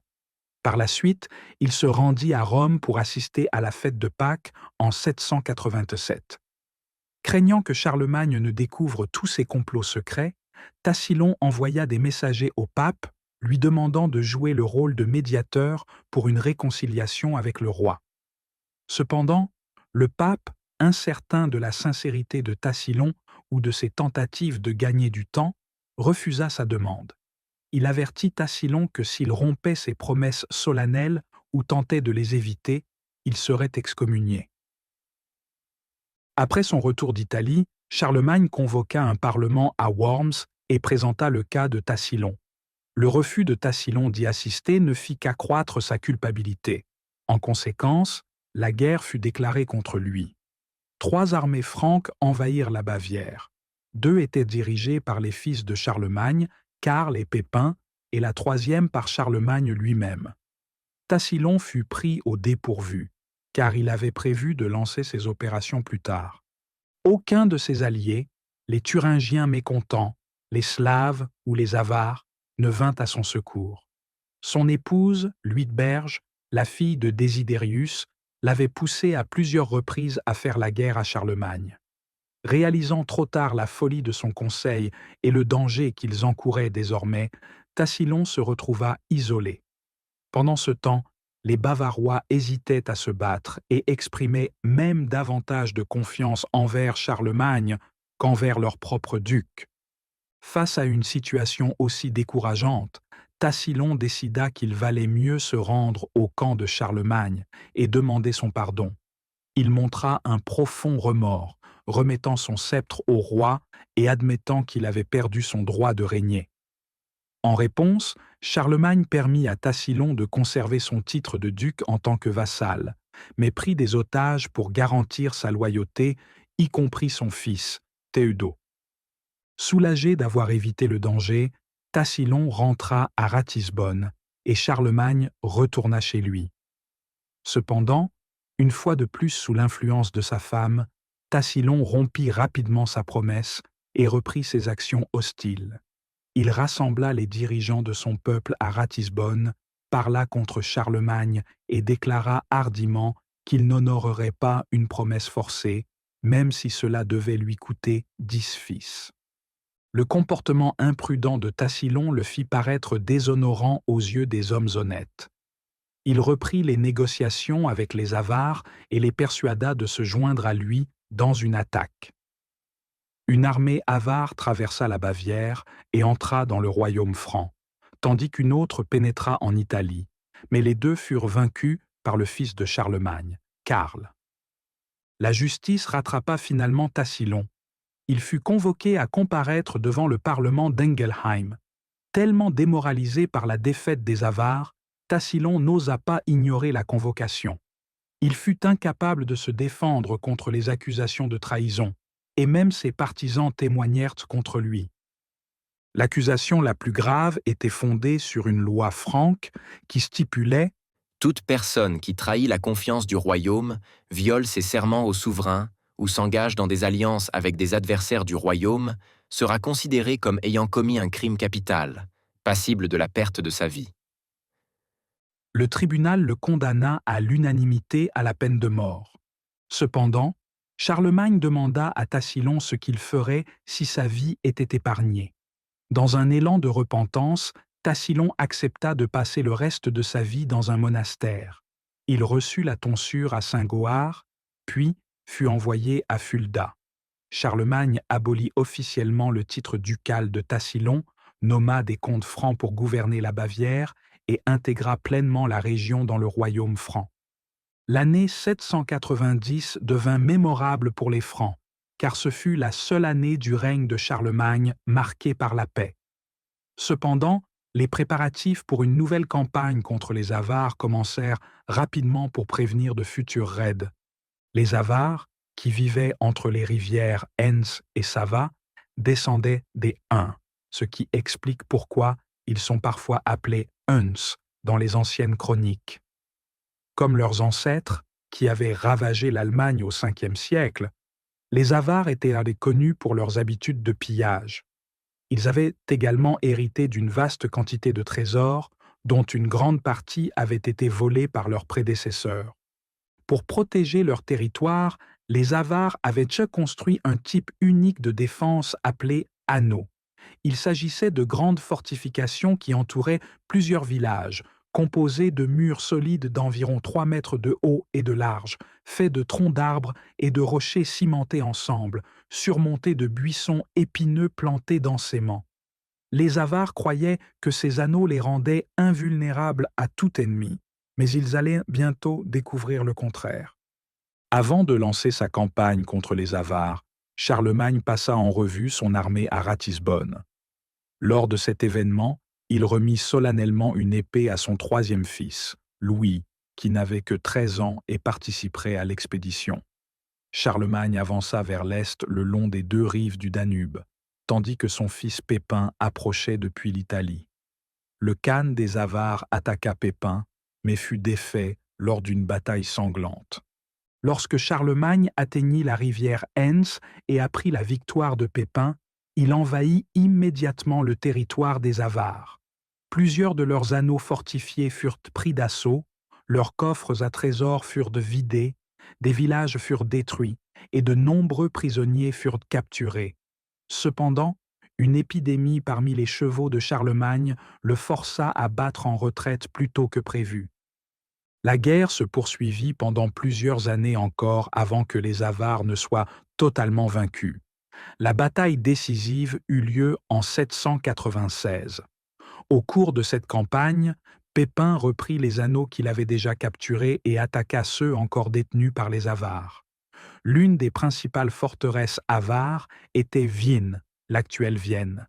Charlemagne annexa le territoire avare en faisant la frontière orientale, Ostmark, de son royaume, qui devint plus tard connu sous le nom de Österreichi, et finalement Österreich, l'Autriche moderne.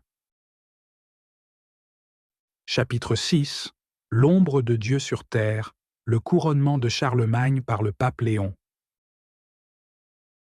Le pape Adrien mourut à la fin de l'année 795, et sa disparition affecta profondément Charlemagne, qui pleura en apprenant la nouvelle. Adrien avait vu en Charlemagne le protecteur de l'Église, et il n'y avait aucune ambition dans leurs relations, contrairement aux interactions qui allaient même plus tard définir les rapports entre pape et souverain, souvent au détriment du christianisme. Léon III, qui succéda à Adrien, chercha rapidement à gagner la faveur de Charlemagne. Il l'informa de son élection et lui envoya une clé en argent consacrée, symbolisant la reconnaissance de Léon envers l'autorité de Charlemagne sur les terres romaines et son statut de souverain mondial. Comprendre la relation entre Charlemagne et les papes est essentiel, car elle différait grandement de la dynamique qui allait plus tard exister entre les papes et les souverains allemands. Dans une lettre de félicitations à Léon, Charlemagne exprima son soutien en ces termes. « Nous avons examiné attentivement le contenu de votre lettre et pris en considération vos décrets. C'est avec une grande joie et satisfaction que nous vous adressons nos plus sincères félicitations pour votre élection unanime au pontificat. Nous sommes particulièrement impressionnés par l'obéissance inébranlable de votre peuple, qui en dit long sur vos qualités de leadership. De plus, nous apprécions sincèrement et reconnaissons vos promesses de loyauté envers nous, que nous croyons constituer une base solide pour notre future collaboration tant sur les plans spirituels que temporels. » Au cours des années suivantes, Charlemagne dut faire face à des révoltes mineures en Saxe et en Espagne. Bien que Wittekind et Albion soient restés fidèles à leurs promesses, certains Saxons ne le furent pas, mais ces troubles furent rapidement réprimés. En Espagne, les Maures reprirent brièvement du terrain, mais Charlemagne rétablit rapidement le contrôle. En 799, le pape Léon fut attaqué lors d'une procession dans les rues. La foule avait l'intention de l'aveugler et de lui couper la langue, mais elle ne parvint qu'à lui blesser le visage. Ses amis le sauvèrent, et il trouva refuge. 2 clercs, Pachalis et Campulus, des parents du pape Adrien, étaient censés assister Léon lors de la procession, mais ils étaient en réalité derrière l'attaque. Lorsque le duc de Spolète entendit parler de l'agression, il marcha sur Rome avec ses hommes et escorta Léon vers la sécurité dans l'un de ses châteaux.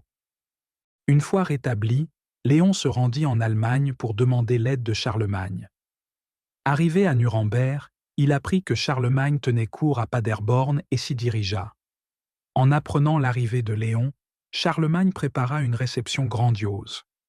Il envoya l'archevêque Hildebrand et le comte Auchard pour accueillir le pape, et à l'approche de la ville, une unité de cavalerie alla à sa rencontre. Le fils de Charlemagne, Pépin, le salua et le conduisit sur la place, où Charlemagne, assis dans toute sa splendeur royale entouré de dignitaires, se leva pour accueillir Léon, l'embrassa, le prit par la main et le conduisit tandis que le pape bénissait la foule agenouillée. Le lendemain, le pape Léon raconta à Charlemagne le complot contre sa vie, lui montrant les cicatrices sur son visage comme preuve de l'attaque. Il expliqua que les conspirateurs avaient tenté de justifier leurs actes en répandant des calomnies malveillantes à son sujet, et il demanda l'aide de Charlemagne. Ce dernier répondit qu'il ne pouvait pas l'accompagner personnellement à Rome en raison des troubles persistants en Saxe et en Espagne, mais qu'il enverrait une escorte dirigée par des chefs francs et qu'il se rendrait à Rome dès que possible. Lorsque les ennemis de Léon apprirent que Charlemagne soutenait le pape, ils perdirent courage. Léon rentra à Rome au milieu de cérémonies grandioses, et Pachalis et Campulus furent emprisonnés par les Francs. À la fin de l'année suivante, en 800, après avoir résolu les problèmes en Saxe et en Espagne, Charlemagne tint sa promesse et se rendit à Rome. Le pape le rejoignit à Novonte, où ils eurent une réunion privée, probablement pour discuter de l'événement majeur qui allait bientôt se produire. Le pape retourna ensuite à Rome pour préparer l'arrivée de Charlemagne. Le 6 décembre, Charlemagne entra dans la ville sous une réception grandiose. Le peuple l'accueillit avec des bannières civiques, des acclamations résonnaient dans l'air, et le pape, entouré de dignitaires de l'Église, l'accueillit à l'entrée de Saint-Pierre. Charlemagne entra dans la basilique au son de la chorale papale, mais ce n'était que le début de la cérémonie historique qui avait été discrètement organisée. Charlemagne commença ses fonctions officielles à Rome en menant une enquête sur l'attaque contre le pape Léon. Les fausses accusations portées contre le pape furent jugées infondées, mais Léon tenait tout de même à laver personnellement son nom. En réponse, Charlemagne réunit une assemblée de dirigeants ecclésiastiques et laïcs, invitant quiconque ayant des accusations contre le pape à les présenter. Personne ne le fit. Pour prouver son innocence, le pape Léon annonça qu'il prêterait serment. Il se tint devant l'assemblée et proclama : « Avec le gracieux roi Charlemagne et ses prélats et princes présents pour enquêter sur ces accusations, moi, Léon, chef de la Sainte Église romaine, déclare devant Dieu, ses anges et Saint-Pierre, prince des apôtres, que je suis innocent de toutes les accusations portées contre moi. » Par la suite, Léon condamna les conspirateurs à mort, mais Charlemagne réduisit plus tard leur peine. Pachalis et Campulus furent envoyés dans un monastère pour faire pénitence, et leurs alliés furent excommuniés. Enfin, l'événement historique qui fit de Charlemagne le souverain du monde chrétien eut lieu. Le premier jour de Noël de l'an 800, le pape Léon célébra la messe solennelle au Vatican. Charlemagne, vêtu des élégantes robes d'un patricien romain, s'agenouilla devant le sanctuaire de Saint-Pierre. Soudain, le pape descendit de l'autel, plaça une couronne d'or sur la tête de Charlemagne, l'enveloppa dans la pourpre impériale et proclama d'une voix forte : « Longue vie et succès au pieux Charlemagne, sublime et pacifique empereur romain. » Les chœurs entonnèrent des chants, et la foule cria : « Vive le divinement couronné Auguste Karl, grand et pieux empereur romain !» La cérémonie se conclut par l'onction de Charlemagne en tant qu'empereur romain et celle de son fils Pépin en tant que roi d'Italie. Le couronnement de Charlemagne fut un événement d'une immense importance. Il ne s'agissait pas simplement d'un spectacle ou d'une cérémonie orchestrée par le pape Léon, comme certains historiens l'ont suggéré. Charlemagne, un homme d'une grande force physique et spirituelle, n'aurait jamais participé à quelque chose de si creux. Il considérait la cérémonie qui se déroulait ce jour-là au Vatican comme profondément significative. Il est peu probable que le pape Léon ait conféré un honneur aussi extraordinaire à son protecteur uniquement pour des raisons personnelles. Charlemagne avait toujours démontré sa conviction qu'il était appelé à utiliser son pouvoir pour renforcer et diffuser le christianisme. À cette époque, moins d'un quart de l'Europe avait été convertie au christianisme. Le monde chrétien était menacé, au sud par les musulmans, au nord par les Normands païens et à l'est par les Slaves et d'autres non-chrétiens. Pendant des siècles, les empereurs d'Orient avaient revendiqué l'Italie, laissant le pape vulnérable jusqu'à ce que Pépin et Charlemagne viennent à son secours. Dans ces circonstances, il est compréhensible que le pape Léon ait déclaré Charlemagne son sauveur comme le défenseur ultime de la chrétienté. En lui conférant ce titre, Léon créa un symbole qui commémorait les actes de Charlemagne et inspirait tous les chrétiens. Charlemagne accepta ce titre non par vanité, mais parce qu'il correspondait à sa mission plus grande. Bien que Charlemagne fût connu pour sa tenue militaire simple, il comprenait le pouvoir des apparences dans la vie publique. Il n'a jamais sous-estimé l'impact des titres et des symboles sur le peuple, et la couronne impériale portait une signification profonde. Pour lui, elle représentait l'accomplissement de sa grande vision, une vision qui transcendait les apparences extérieures. Comme Carrière l'a si bien exprimé, Charlemagne s'appuya sur les réalisations de son grand-père et de son père pour créer un héritage historique grandiose. Son âme était remplie de l'idéal d'un empire romain uni à une nation allemande chrétienne. À partir de ce moment, il consacra toute son énergie à unifier les peuples germaniques en un tout cohérent. Il apporta non seulement la Bavière, mais aussi la Saxe sous l'autorité allemande. Son influence s'étendait de la rivière Eider au Tibre et de l'Èbre à la Drave. Lorsque le pape plaça la couronne impériale sur sa tête, cela symbolisait la mission culturelle et spirituelle des Allemands à Rome, représentant une cité chrétienne qui incarnait le royaume de Dieu sur terre. Chapitre 7. Favoriser l'éveil, la transformation de l'Europe par un chef visionnaire.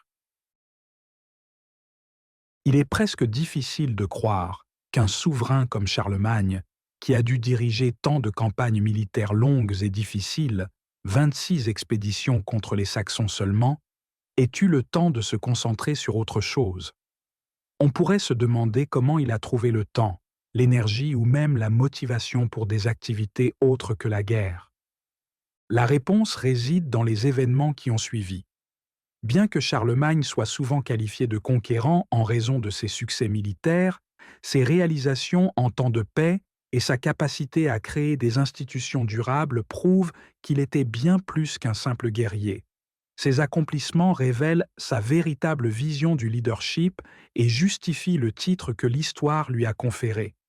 Une partie clé de sa vie durant les 20 dernières années fut son refuge préféré, Aix-la-Chapelle, Aachen, où il passait la plupart de son temps lorsqu'il n'était pas en campagne.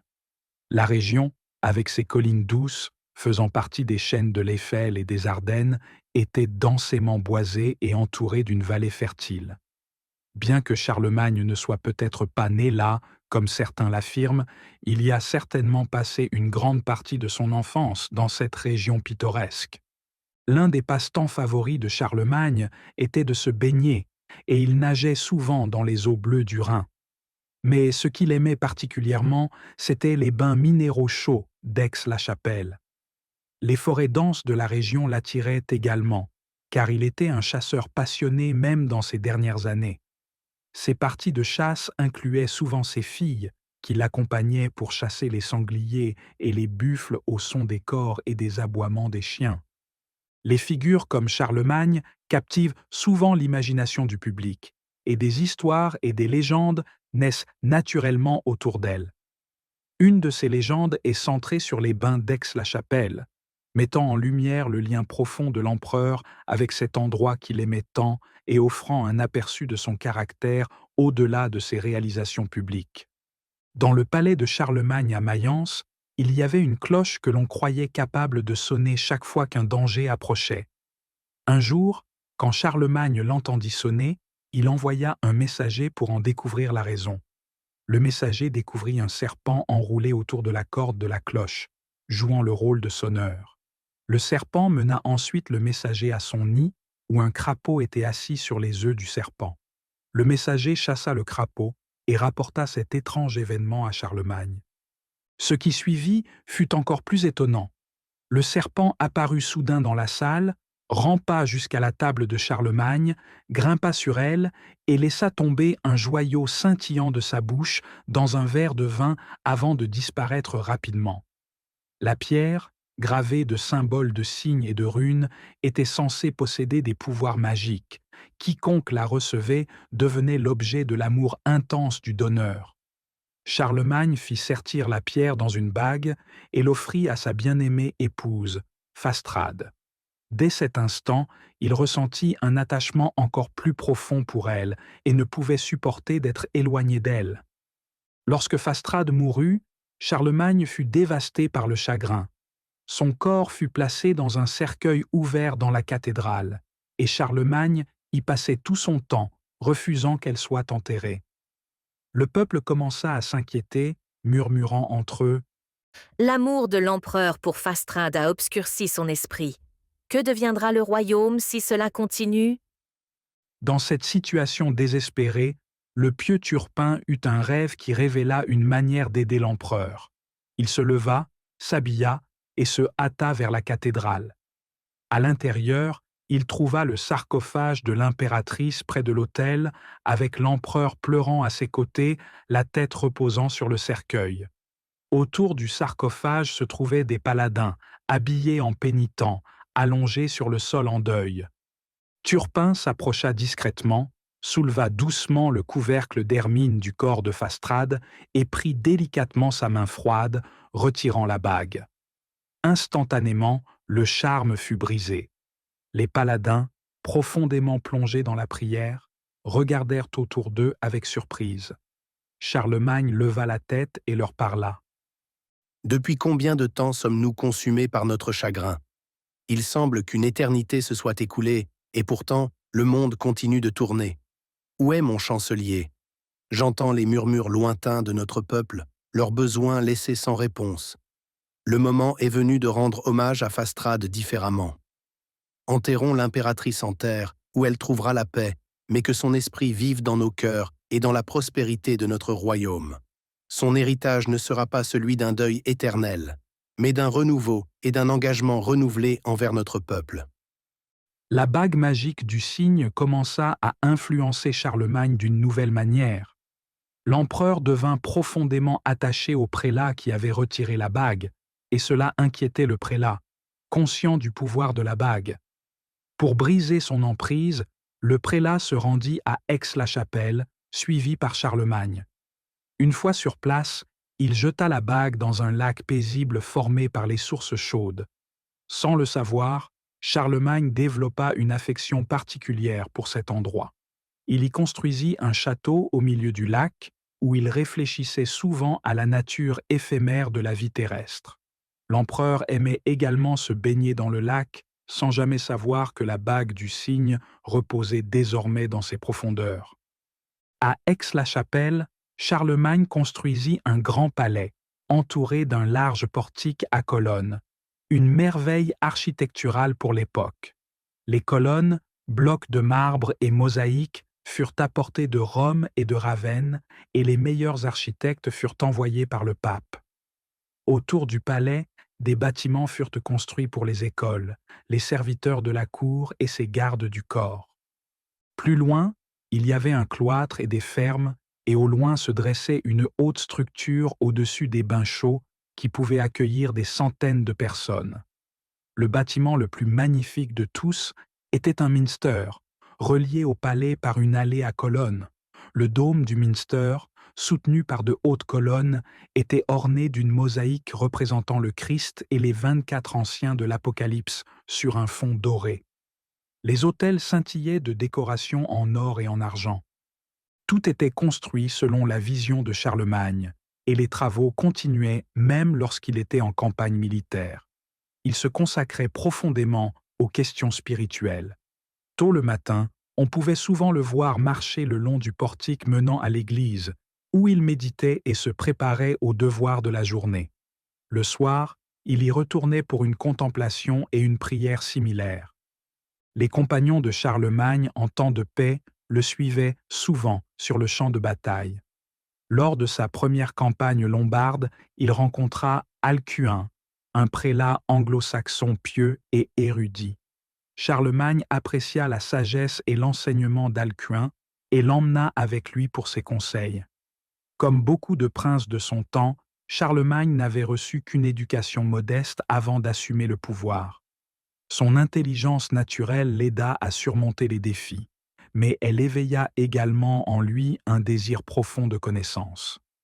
Le grand empereur devint un étudiant assidu, s'asseyant avec empressement aux pieds de son professeur, Alcuin, que l'historien Guizot décrit ainsi. Alcuin était très érudit dans les œuvres d'Antonius et de Jérôme et connaissait bien les enseignements de Pythagore, Aristote, Aristippe, Diogène, Platon, Homère, Virgile, Sénèque et Pline. Bien que la plupart de ses écrits fussent théologiques, il contribua également de manière significative aux mathématiques, à l'astronomie, à la dialectique et à la rhétorique. Il était une lumière éclatante de l'Église de son temps et un érudit des classiques. La cour de Charlemagne abritait un cercle d'autres érudits, dont Angilbert, Égignard, Théodulphe, Pierre de Pise et l'historien lombard Paul Diacre.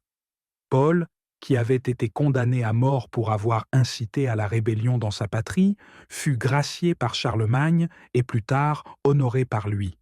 L'appréciation profonde de Charlemagne pour l'art et le savoir se manifestait dans sa participation active aux sessions académiques de sa cour, où il était traité comme un égal parmi les érudits. Il interdisait les cérémonies de cour dans les lieux dédiés aux poursuites intellectuelles, et pour honorer l'héritage culturel du passé, il encourageait les membres de l'Académie à adopter des noms de figures historiques célèbres.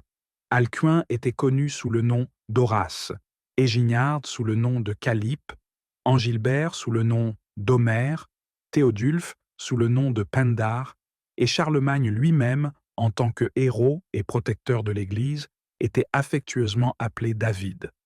Charlemagne avait des capacités linguistiques naturelles remarquables. Grâce à ses études, qu'il poursuivait à la fois chez lui et en campagne militaire, il maîtrisa rapidement le latin et le parlait couramment en plus de sa langue maternelle.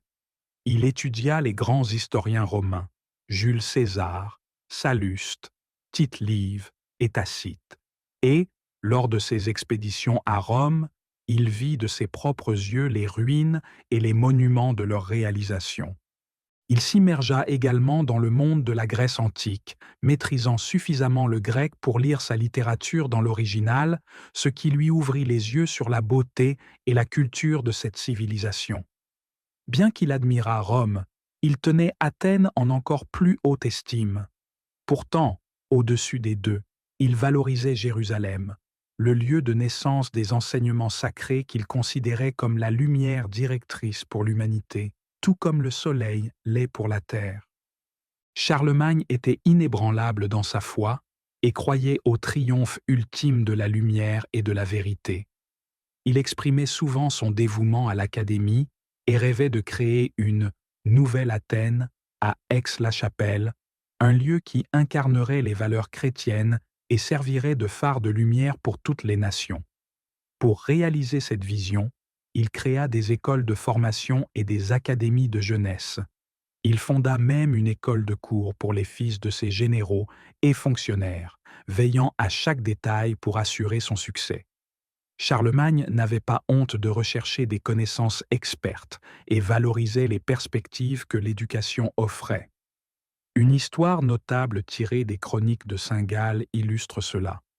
Un jour, Charlemagne remarqua que les fils des classes moyennes et inférieures avaient largement dépassé ses attentes, produisant un travail impressionnant, tandis que les fils de la noblesse rendaient des compositions bâclées et mal faites. Suivant l'exemple d'un juge équitable, Charlemagne plaça les étudiants travailleurs à sa droite et dit « Je vous félicite, mes enfants, pour votre diligence à suivre mes instructions et pour vos efforts. Continuez à vous efforcer d'accomplir encore plus, afin de continuer à répondre à mes attentes et de bénéficier de mes soins. » Puis, se tournant vers ceux qui se trouvaient à sa gauche, il les réprimanda d'un regard sévère en disant « Pourquoi vous, les fils de nobles, nés dans le privilège et la richesse, avez-vous ignoré mes ordres et manqué de respect à mes efforts pour vous aider? Vous avez gaspillé votre temps dans des activités frivoles, l'indulgence et un comportement honteux. » Levant le bras de frustration, il cria « Il y a des choses plus importantes dans la vie que cela. Votre naissance et votre rang ne signifient pas grand-chose pour moi. Sachez ceci, si vous ne compensez pas votre négligence par un travail acharné, vous ne bénéficierez plus de ma faveur. » Charlemagne savait que la grandeur ne pouvait être atteinte qu'en profitant de chaque instant. Même en s'habillant, il traitait les affaires de l'État, écoutait les doléances, tenait des réunions et prenait des décisions. Quand il ne pouvait pas dormir la nuit, il passait son temps à lire et à écrire. Certains pourraient se demander pourquoi quelqu'un d'aussi instruit que Charlemagne, parlant couramment le grec et le latin et bien versé dans la littérature classique, continuait à pratiquer l'écriture. Cette question a suscité de nombreuses spéculations. À cette époque, l'écriture n'était pas très valorisée et était principalement réservée à la copie de textes religieux ou de documents officiels. Les livres de cette époque, avec leurs couvertures élaborées en or et en argent ornées de pierres précieuses, étaient considérés comme de véritables œuvres d'art. L'historien Guizot explique « Avec peu de livres et encore moins de papier, l'écriture était à la fois un luxe et une compétence. La plupart des apprentissages se faisaient oralement et l'écriture n'était généralement pas utilisée pour l'étude. Bien que Charlemagne n'ait jamais manqué de papier, ses enseignants étaient habitués à instruire les étudiants par des leçons verbales et des extraits mémorisés plutôt que par des notes écrites. Ils ne s'attendaient pas à ce que les élèves rédigent en détail et achevaient souvent leurs études sans se concentrer sur ce que nous considérons comme une compétence fondamentale. La préparation des documents officiels et des diplômes était laissée aux scribes experts. La capacité de Charlemagne à écrire le distinguait des princes et de la noblesse de son époque, lui donnant une compétence supplémentaire qui surpassait celle de ses pairs. Pendant les repas, Charlemagne veillait à ce que non seulement le corps soit nourri, mais aussi l'esprit. Il appréciait les bonnes conversations, et lorsque les discussions n'étaient pas suffisamment intéressantes, son chapelain lisait à haute voix un livre digne d'intérêt. Charlemagne détestait les excès, de sorte que les repas à sa cour étaient modestes, composés de seulement 4 plats, une rareté parmi la royauté de l'époque. Il ne buvait que 3 fois pendant les repas et considérait l'ivresse comme un grave vice. Il prenait un grand plaisir à être entouré de sa famille, un bonheur rare en raison de ses nombreuses campagnes militaires. Une relation particulièrement étroite s'était développée entre Angilbert, connu dans le cercle académique sous le nom d'Homère, et la fille de Charlemagne, Bertha. Un jour, les deux étaient tellement absorbés par leur conversation qu'ils ne remarquèrent pas la nuit tombée. On ignore comment Charlemagne aurait réagi s'il avait été au courant, mais le temps passa si vite qu'il faisait presque jour. Contrairement à un matin romantique, avec des alouettes et des rossignols, il s'agissait d'un froid matin d'hiver, avec de la neige fraîche recouvrant le sol. Angilbert faisait face à un problème. Comment partir sans laisser de traces dans la neige qui le trahirait? Le destin voulut que Charlemagne se lève tôt ce matin-là, regarde par la fenêtre et voit sa fille Bertha portant Angilbert sur son dos à travers la neige. Elle retourna ensuite discrètement dans sa chambre. Charlemagne ne mentionna jamais l'incident sur le moment et ne partagea ce qu'il avait vu que bien plus tard. La foi profonde de Charlemagne l'inspira à construire la magnifique cathédrale d'Aix-la-Chapelle où l'on entendit pour la première fois la musique des maîtres italiens. Sa chapelle devint un centre pour l'art du chant, et c'était également la première fois que la langue allemande était utilisée lors des services religieux, à la grande surprise des Francs. L'orgue offert par Haroun al-Rachid, le calife de Bagdad, fit également ses débuts là-bas. Selon les chroniques de Saint-Gall, cet orgue était un prodige. Cet instrument extraordinaire, alimenté par des tuyaux en métal et des soufflets en cuir, remplissait l'air tantôt d'un tonnerre résonnant, tantôt de doux sons semblables à ceux d'une lyre, comme si c'était de la magie. Bois, pierre, musique, bougies et encens n'ont pas une grande valeur dans le culte en eux-mêmes, et parfois ils peuvent même distraire de ce qui compte vraiment: adorer Dieu en esprit et en vérité. Avant l'époque de Charlemagne, les services religieux étaient remplis de spectacles et de cérémonies. Les églises rivalisaient souvent entre elles dans ces démonstrations, et cette tendance n'avait guère changé parmi le clergé ou la congrégation à son époque. Une fois leur devoir religieux accompli, le clergé s'adonnait souvent aux plaisirs mondains, se parant de vêtements somptueux, participant à des chasses, à des exercices militaires ou assistant à des banquets. Charlemagne était déterminé à réformer ces pratiques et à instaurer des normes plus élevées pour le clergé, en particulier dans leur comportement. Il cherchait à éliminer la cupidité, la vanité et le désir de grandeur personnelle parmi eux. Lorsqu'un évêque arborait une crosse d'or incrustée de perles et de pierres précieuses, Charlemagne le réprimanda sévèrement en disant « Nos pasteurs sont appelés à porter la croix du Christ et à guider leurs troupeaux avec humilité et compassion. Pourtant, je constate avec grande déception que beaucoup se sont égarés de ce devoir sacré. Au lieu de s'occuper des besoins spirituels des pauvres et des vulnérables, ils s'engagent dans une compétition mal orientée avec les rois et les empereurs, se parant de splendeurs mondaines. Cette quête des richesses terrestres et du prestige ne les distrait pas seulement de leur vocation sacrée, mais elle donne également un mauvais exemple à ceux qu'ils sont censés guider. Rappelons-nous que la vraie richesse ne réside pas dans les ornements d'or ou les vêtements sertis de bijoux, mais dans la richesse d'une vie consacrée au service de Dieu et de son peuple. Il insistait également sur un esprit de révérence dans toutes leurs actions. Par exemple, lorsqu'un jeune prêtre fortement recommandé à Charlemagne fut assigné à un poste important, le prêtre monta immédiatement à cheval et se prépara à partir à la chasse. Charlemagne le rappela et lui fit remarquer « Je vois que vous êtes bien trop énergique pour un prêtre. Il vaudrait mieux que vous me suiviez en tant que soldat, car le royaume des cieux est troublé par ces tempêtes de guerre. » Certains membres du clergé accompagnaient Charlemagne lors de ses campagnes, mais ce n'était pas pour combattre, plutôt pour offrir un soutien spirituel en cas de besoin. Il faisait toutefois des exceptions pour certains moines connus pour leur travail charitable et la transcription de textes importants, leur permettant de chasser à l'occasion. Charlemagne pensait qu'il pouvait en profiter pour se renforcer et récupérer des peaux d'animaux pour les couvertures de livres, ceintures et gants. Charlemagne travaillait sans relâche pour le bien de l'Église et de l'État. Il organisait 2 assemblées annuelles, l'une axée sur les affaires militaires et l'autre sur la délibération des questions importantes. Ces réunions abordaient un large éventail de sujets essentiels à l'Empire. Il est remarquable que Charlemagne ait présidé 42 synodes, où les affaires de l'Église étaient régulées et l'éducation était un sujet fréquemment abordé. Durant son règne, il émit 477 édits relatifs à ses célèbres capitulaires et 674 autres décrets politiques. Bien que nombre de ces lois ne s'appliquent plus de nos jours, il est important de les juger dans le contexte de son époque. La véritable mesure de sa sagesse réside dans la façon dont ces lois ont servi les besoins de son peuple, et d'après tous les récits, elles ont apporté des avantages significatifs à l'Empire. Lors de ces assemblées, en discutant de la sagesse des grandes figures de l'histoire, Charlemagne ressentait parfois un doute. En une telle occasion, il se lamenta. « Oh, comme j'aimerais avoir 12 conseillers aussi sages qu'Héronyme et Augustin !» Alcuin lui répondit.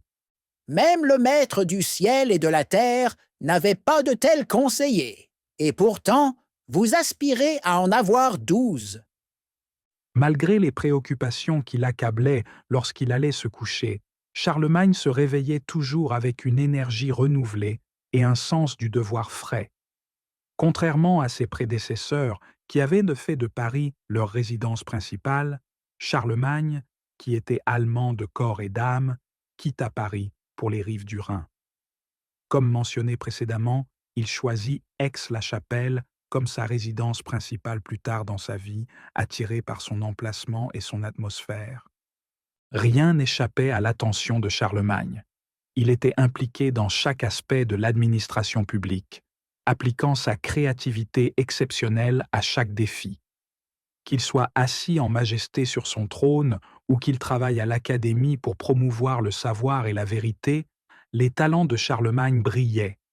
Il est difficile de dire dans quel rôle il excellait le plus, en tant que chef militaire, législateur, juge ou enseignant. Ceux qui le voyaient en tenue simple, supervisant le travail sur l'un de ses domaines royaux, pouvaient facilement croire que Charlemagne remplissait le rôle de fermier aussi parfaitement que celui de roi. Sous la gestion de Charlemagne, les domaines royaux devinrent des modèles d'agriculture et de gestion efficaces. Il portait attention à chaque détail et ses plans réussissaient toujours.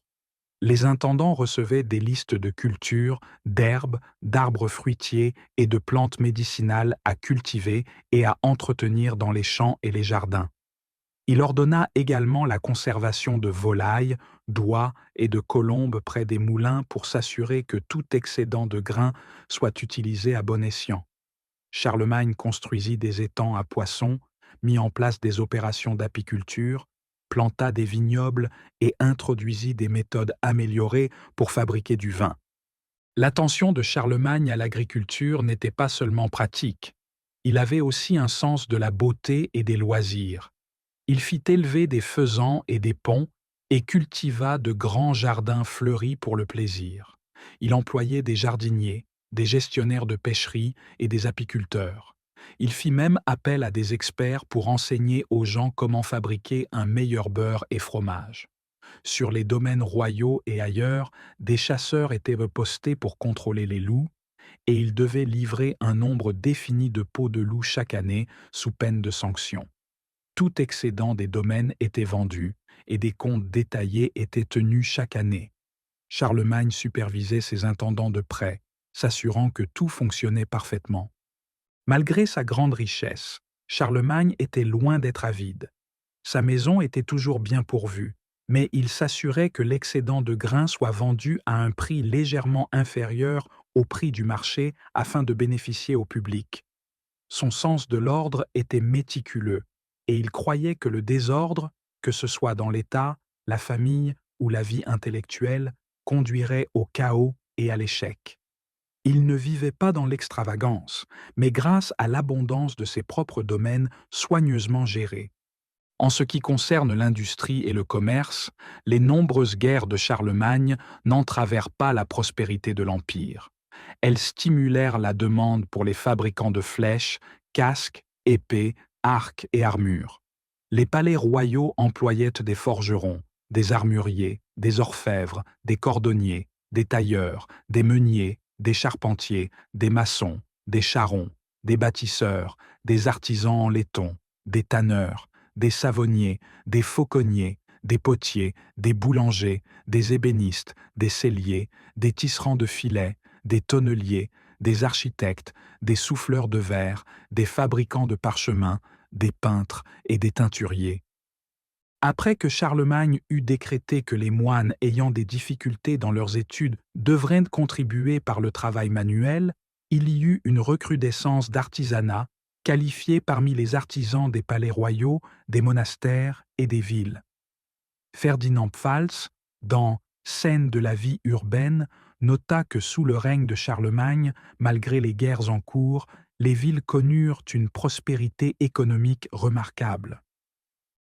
Les rivières, Rhin, Meuse et Escaut étaient en effervescence avec des navires de marchandises et dans des ports animés comme Worms, Mayence, Cologne, Dorstadt, Maastricht, Gand et Bruges, ou encore dans les ports proches de l'embouchure de l'Escaut, l'activité était constante.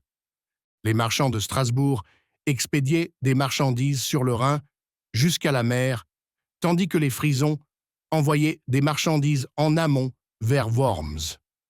Charlemagne se réjouissait de ce commerce florissant. Les anciennes murailles romaines rafistolées devinrent bientôt trop étroites pour les populations urbaines en expansion. Des églises et des domaines nobles s'étendirent dans les faubourgs qui durent finalement être inclus dans de nouveaux murs. Charlemagne voyait l'ordre, à la fois dans la gestion de la maison royale et dans le gouvernement de l'Empire, comme essentiel à un règne efficace. Il divisa l'Empire en districts, chacun supervisé par un fonctionnaire compétent, chargé de faire respecter les lois énoncées dans les capitules. Des juges spéciaux étaient régulièrement envoyés pour inspecter ces districts et rendre compte à l'empereur. Charlemagne réunissait régulièrement les principaux propriétaires fonciers et les hauts responsables de l'Église pour discuter de l'état de l'Empire, généralement au mois de mai, d'où provient le terme « champ de mai » pour ces réunions. Chapitre 8 – Le souverain éternel, la fin de l'empereur qui façonna l'Europe.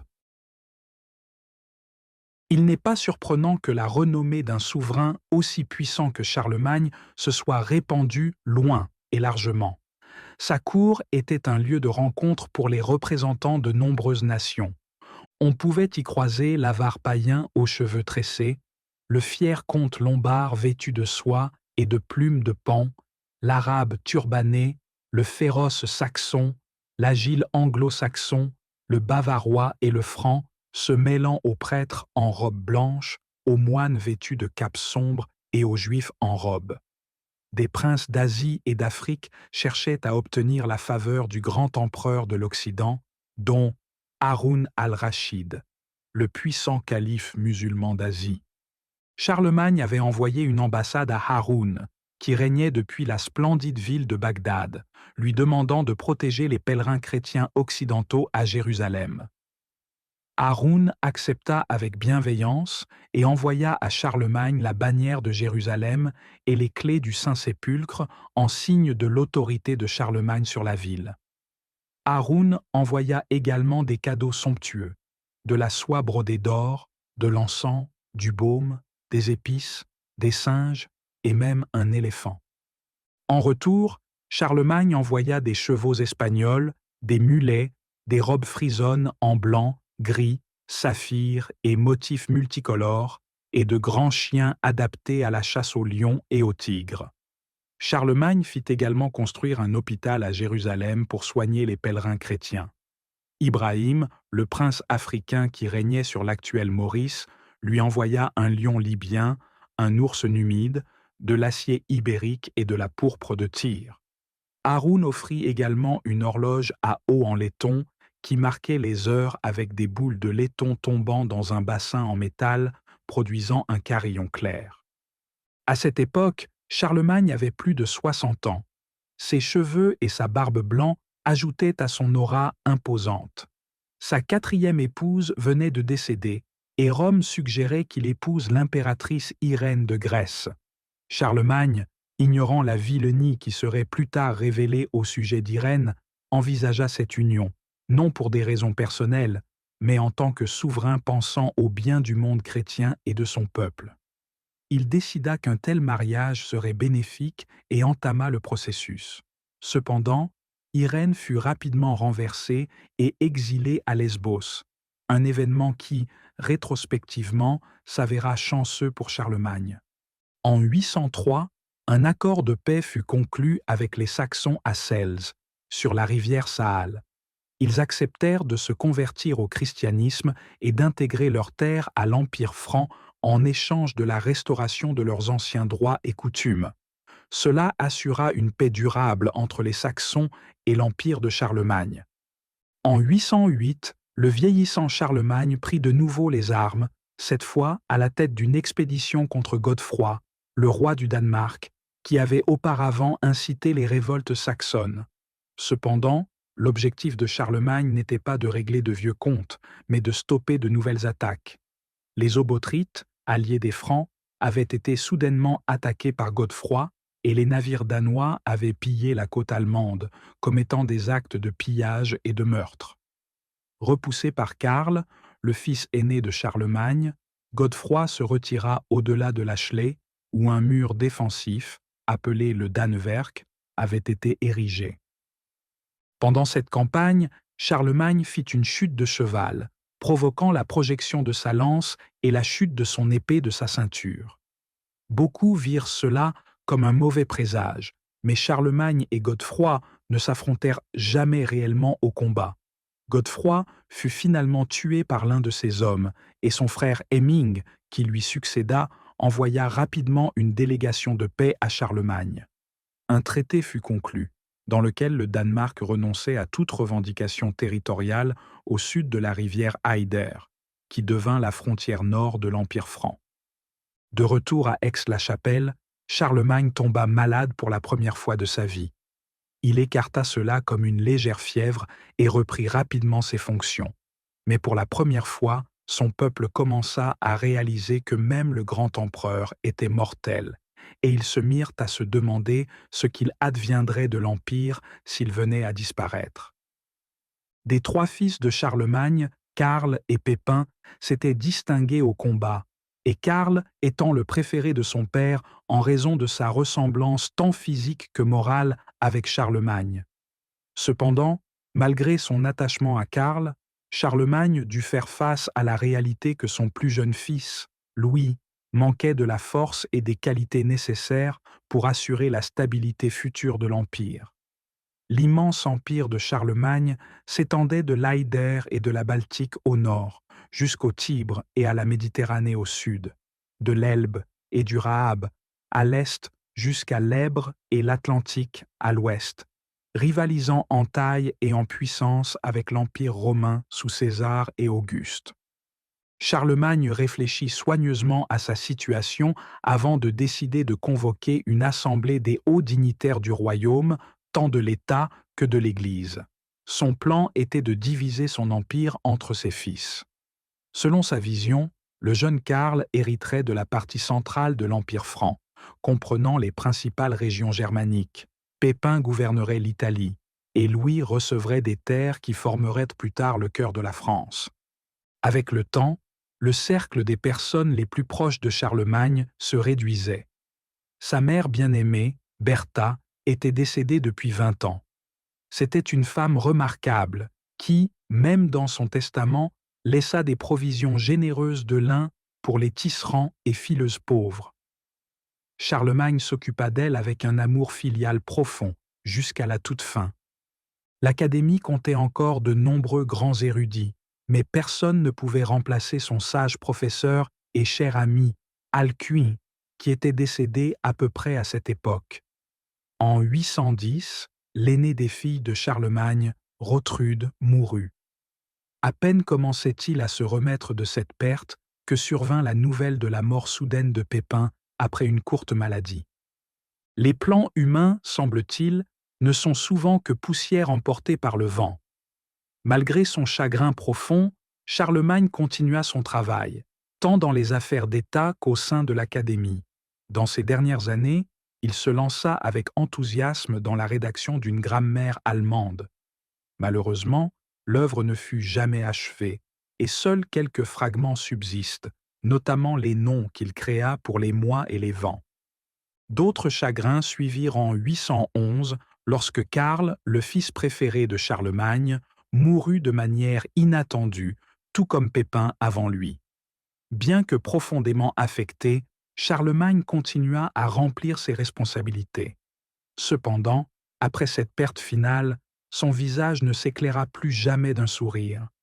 Désormais, le seul fils survivant était Louis, celui que Charlemagne avait toujours considéré comme le moins capable. Le poids de la préoccupation pour l'avenir de son empire et de sa dynastie devait peser lourdement sur le cœur de l'empereur. En 813, Charlemagne convoqua les grandes figures de l'Empire pour une assemblée à Aix-la-Chapelle.